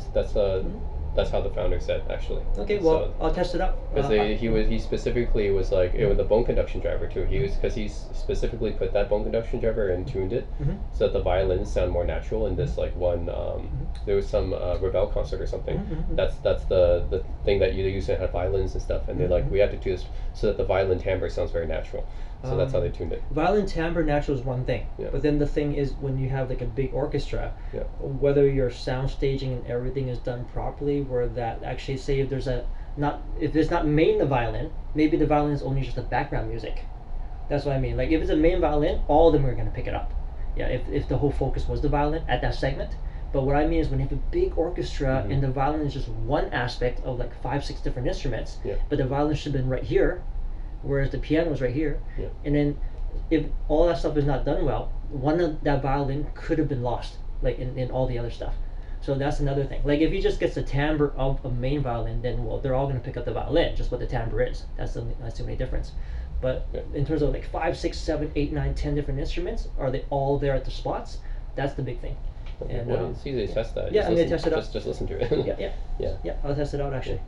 So then I can tell right away. But then yeah, only the HD800s was perfect every time for every single classical, opera, jazz, rock band, everything. Yeah. Where like nothing's getting lost. Sure, like the bass is slightly light. I wish there was a few more percent bass, but that's really about it. And it's actually a neutral bass, but I wish there was a few more percent bass on there. But it's actually really high quality bass too. That's the thing. The bass is there, but the bass is actually high quality on the HD800s. Yep. It's got shape, it's got texture. Yeah, that makes sense because that one has a big soundstage. The HD800 is one of the biggest soundstages, so it makes sense why you can pinpoint those instruments better on that one. Yeah. So. Yeah, and it's not even too wide. It's like a perfect circle, because like a lot of like these headphones, I noticed where they always like fuck up at the corners of the soundstage. Okay. Yeah, and then like HE1000 fucked that up. This one fucked it up big time. Okay. Yeah, and then all the other ones I gotta check. I gotta like compare with the classical to see. Okay. Yeah, because like when I used the Sultans, yeah, they didn't pass the test either. Yeah, a lot when I was listening classical and jazz, a lot of instruments are getting lost. Yeah, in there, so it wasn't doing it properly. But then it's tough. I think only the HD800s did it properly, so far. So yeah, they went pretty psycho with the tuning for HD800s. Yeah, so. Yeah, that's hard to beat that one. Yeah, that's a rare headphone. I mean, yeah, like some of these other headphones, like the modern ones with the planners, some of them, like some of the clarity is starting to beat the HD800s. You know, like some of those hi-fi man ones, like the HD1000s, it's got more detail in the upper mids compared to the whatever. However, the mids are not perfectly rounded though compared to the HD800s. That's another thing. HD800s, it's big sound stage, got a lot of treble, got a lot of whatever, but the mids, see, like the difference is when you see about high quality stuff is this one, it's got a lot of treble, but that treble also dragged the mids into it, where it's now more upper mid focused, and then the mids are too whiny now. But what the HD800 is really unique is that it's got a lot of treble, and it's got really good quality treble, but that treble never impacted the mids, and the mids are actually still perfectly fully round, and it's not like an upper mid focus anymore. HE1000, same thing. It's got a lot of treble, but then it also dragged the upper mids too. And then now it's more whiny too, upper mid focus. Not as whiny as that, but then it's more upper mid focus. But then HD800 is like, wow, these guys also made sure the mids were perfect. It's a perfectly rounded mid, where like he's got the upper mids, the mid mids, the bottom mids, so the voice is perfectly rounded. It sounds accurate. Yes. Yeah. Even though it's got a lot of treble too, Yeah. but it never affected that. And the bass was nice textured quality, and the sound stage is perfectly round. It's so it's, you can tell they put so much effort tuning this thing. But of course that's Sennheiser trying to do, like, you know, that's a statement headphone by Sennheiser, which they spent ages to do. Yeah, and they can't even recapture that. Yeah, they can't recapture that. Because HD820 wasn't like that at all. No. So what happened was a lot of people were actually suspecting that because the guy who designed the HD800 was that Axel guy, right? Yep. Yeah. And even his headphones, his Grell OEZ1 isn't like that. Exactly. So he can't reproduce that again exactly. either. He can reproduce it. Yeah. HD800 is like. So it's kind of just a special one. Yeah. Yeah. The thing is, also some people were actually suspecting that Axel guy. Actually, he's probably because he's getting older now, so they're suspecting that his hearing isn't as good as before.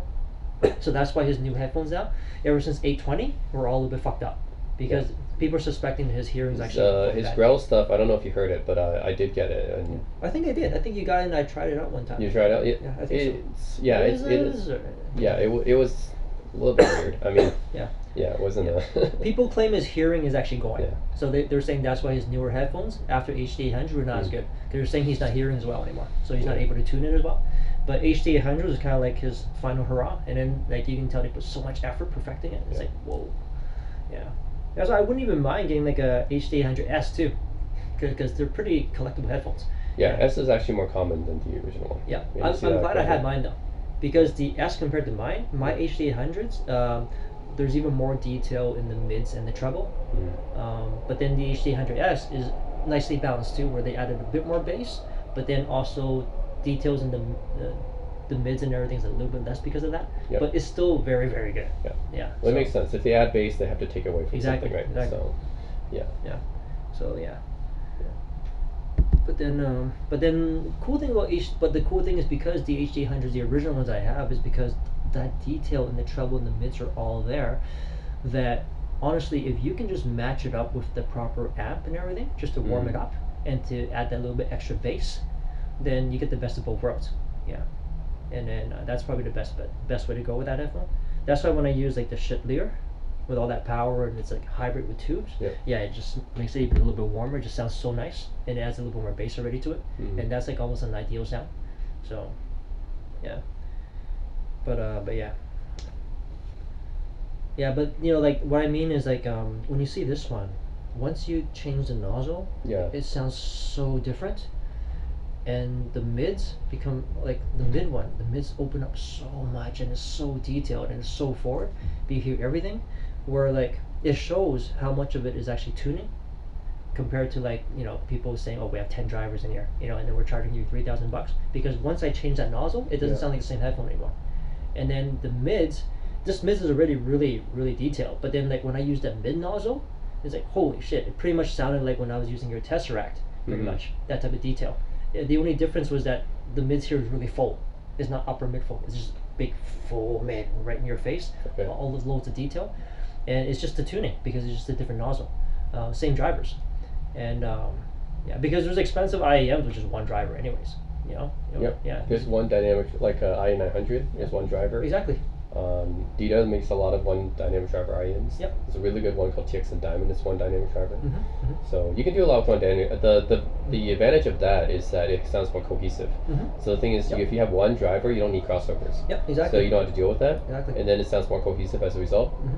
So yeah, there's good IEMs with one driver too. Yep, exactly. So then it's not just about like, oh, they got 10 drivers. How can that be worse than this one driver? Which goes to show a lot of it's tuning. As long as the drivers that you're using is of good quality, and then a lot of the other stuff is just the tuning. It depends. Yeah, there's some companies that are just they put a lot of drivers in just to be like marketing. Like, and then what you'll notice is that a lot of those drivers aren't even being used. Yeah. So they might put like all these electrostatic drivers, but maybe only 2 of them are being used. Right? They just like put on spec sheet, but if we look at the graph, it's like they don't even have treble extension because there's other like 6 electrostatics aren't even being used. So it's like yeah, some of it's just for like gimmicks and marketing. This one actually is, I feel like even though it's a quad grid, it is utilizing all of them well. It's got 8, so it's not like so many, but it's like I think it is using all of them well. It's like the Jet Blacks that you tried, also a quad grid, and also I feel like that one's also using all 4 of those driver types pretty well. So yeah, this one's actually pretty good. I feel like it is using all of them. But there's some IEMs that's like I hate to say this, but Fire FX17, that one has 8 electrostatic drivers. I don't think all 8 are being used, to be honest. I heard that IEM, and I think only 2 out of that 8 is being used. But Fire put 8 electrostatics in there, and I was like, that doesn't sound like they're using all 8. So I think some of that is just to up the driver count. And even my Tesseracts, I'm not sure if it's using all 6. But yeah, like there's definitely companies that are inflating the driver count for marketing. Yeah, but they say for these compared to that, yeah, I mean, like I said, these ones, at least the mids are still rounded mids. Yeah, that one is just whiny upper mids now because of the treble, and I can't take that. Yeah, it doesn't sound accurate. And then on top of that, the bass quality of this is, although it's bass light, but this has more bass extension than that one. That one lacks bass extension. Yeah, so this bass is actually better than that. Yeah, there's dynamic driver. This is electrostatic. Dynamic driver is going to have better sub bass. So. Exactly. And then also the sound stage is much better than that, because that one's just a long, narrow sound stage. Oh, no. So I think it's just preference thing. I think the sound stage is fine on that one. Okay, it's weird. If you listen to like, you can try it later. Like, listen to some bands. Yeah, certain bands, it's like, okay, like, it sounds like the drums and the guitars almost right beside each other up there, and the singer's just right between them. It's just kind of weird. So, but yeah. But then like, yeah, so like, man, all these IEMs just like the Wild West right now, It's like, a lot of them, they're not always worth what the price is, and then they say how much drivers they put in there, and then some of them are actually good in certain aspects, but then you got the fact of the tuning too. How well tuned are they? How much experience does this guy actually have with tuning? What type of genres of music does this guy really listen to? And then did you really like go crazy, like listening to all types of opera, classical, jazz, whatever, to make sure all the places are correct? Like that takes a lot of time to tune that properly. And so far, like, do they have that? And yeah, there's so many aspects.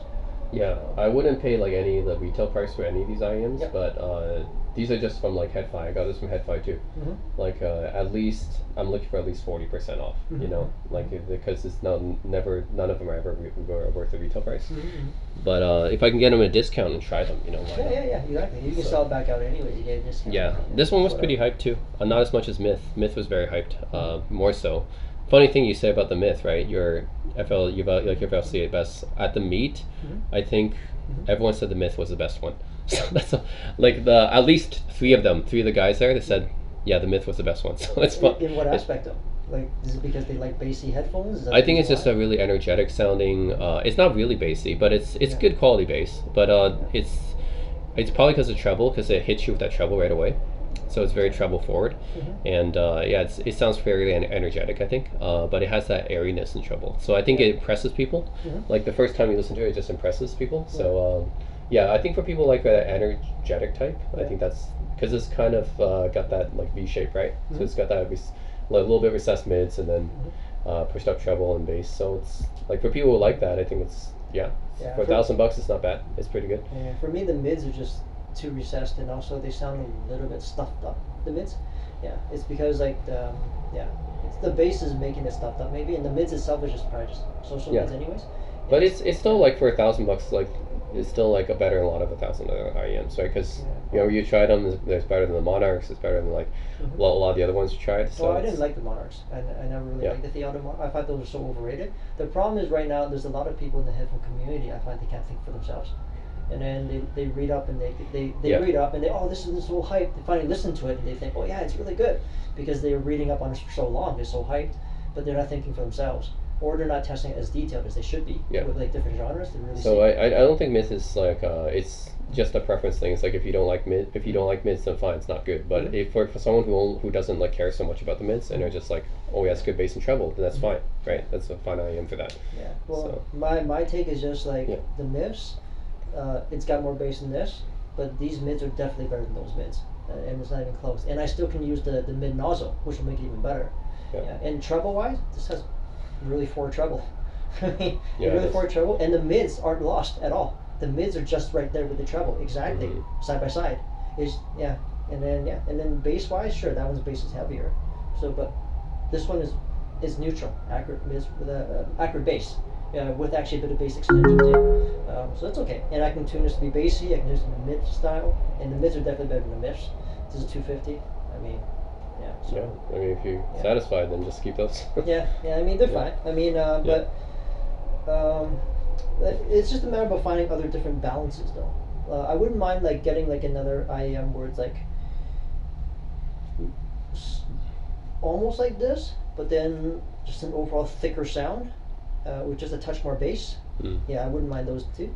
Because like I don't need exactly just always the same range. A rough range for me is okay. Like for example the Sultans are fine. Like those are a really nice balance. Like for me, balance wise, that's near perfect balance. Sultans is really good. It's because it's not like too much of anything, but it's nothing's really recessed either. Because it's not like nothing's really recessed, nothing's really too much. So it's just kind of really perfectly balanced in that sense. So Sultans are good. These ones also feels pretty good too, but you say it's too much, but for me it's just enough bass. Like it's fairly well balanced in my opinion. So well, it depends though. Do you like the Sultan balance more or this balance more? Because they're totally different balances. This one's more energetic than Sultans are, I think. A little bit more energetic. That's the other thing, because energetic depends on what we're looking at. Like, are we talking about mids energetic, or treble energetic, or bass energetic? They're all different. I'm for probably treble energetic for these. Like these definitely have energetic treble. The Sultans not necessarily have energetic treble. So Sultans a little bit more laid back sounding, but I think they're both good. I would say Sultans probably have better technicalities than these, and they should actually, because Sultans like they're $3,000 or whatever. But like if you did tell me like I'll probably pick the Sultans over these. They have better technicalities, and they're also really balanced. So like for me, I'll take the Sultans over these because of the balance. Because it's still pretty neutral, even though it's got a bit more bass, but it's pretty neutral overall, all three, and nothing's really lost. The mids are not lost, treble's not lost, the bass isn't lost. So it just is not worth the price. But then the balance wise, I would take the Sultans. I think of all these IEMs I've listened to, like so far, like say compared to these, the Tesseracts, the upper mids are definitely better than these. Unless I change the mid nozzle, which I still have to do, and then I can compare AB. But then in terms of just right now neutral, then those Tesseracts upper mids are better than these. Mm-hmm. The bass is not better than this, actually, I don't think. Well, actually, no. The bass was okay. It was just a bit bass light, in my opinion, compared to the upper mids. It's because upper mids are so prominent, you know? So then I needed a bit more bass to actually match up with those upper mids. Okay. I think a lot of the nobles, like say the Sultans, they are better than these ones, I would say, in terms of the neutral setting right now. Mm-hmm. The Sultans are better than this because I say the Sultans, they have a bit more detail in the mids, I think. And then also the bass quality is actually quite good on Yeah, the I would Sultans. definitely take the Sultans over Yeah, these. yeah, of course the Sultans, but then they're way more expensive, right? So the Sultans are Yeah. 10, what? I mean, 10 should be, times?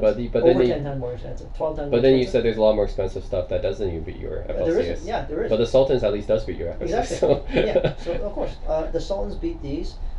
Even the Tesseracts really is just the upper mids that beat these. Mm-hmm. Yeah. Treble, they're probably really about the same.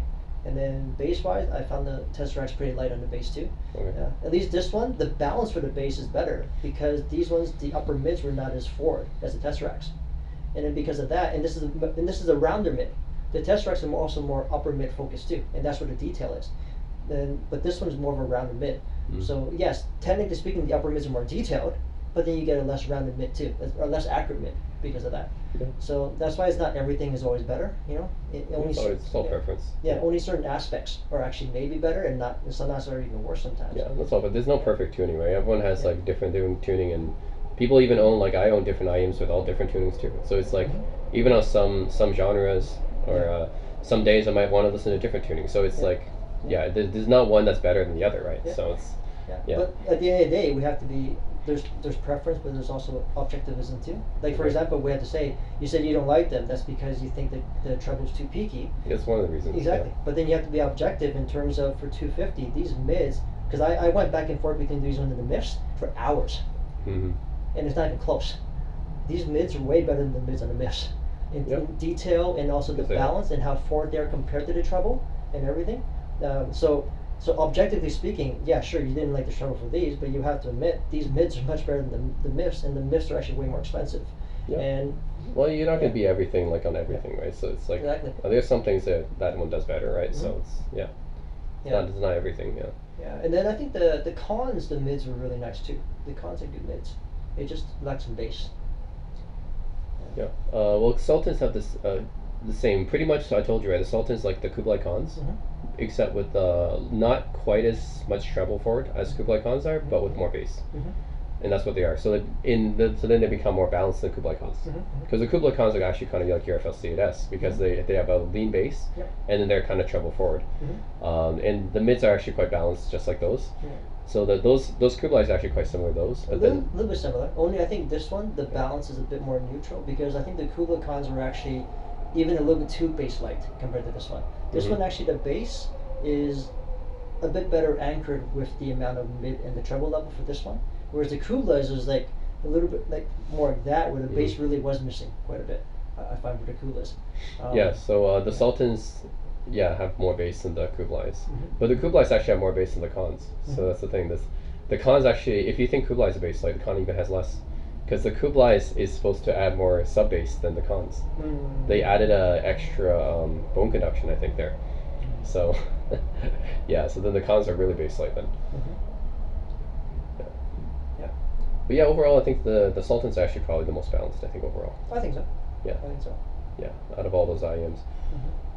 Yeah, I think like out of all the ones that I've listened to, I think the Sultans were the only ones where like for me, like I like the balance of it. Yeah. So for me, those were actually okay. Just not worth the price for me, but I like the balance of it. Yeah. Then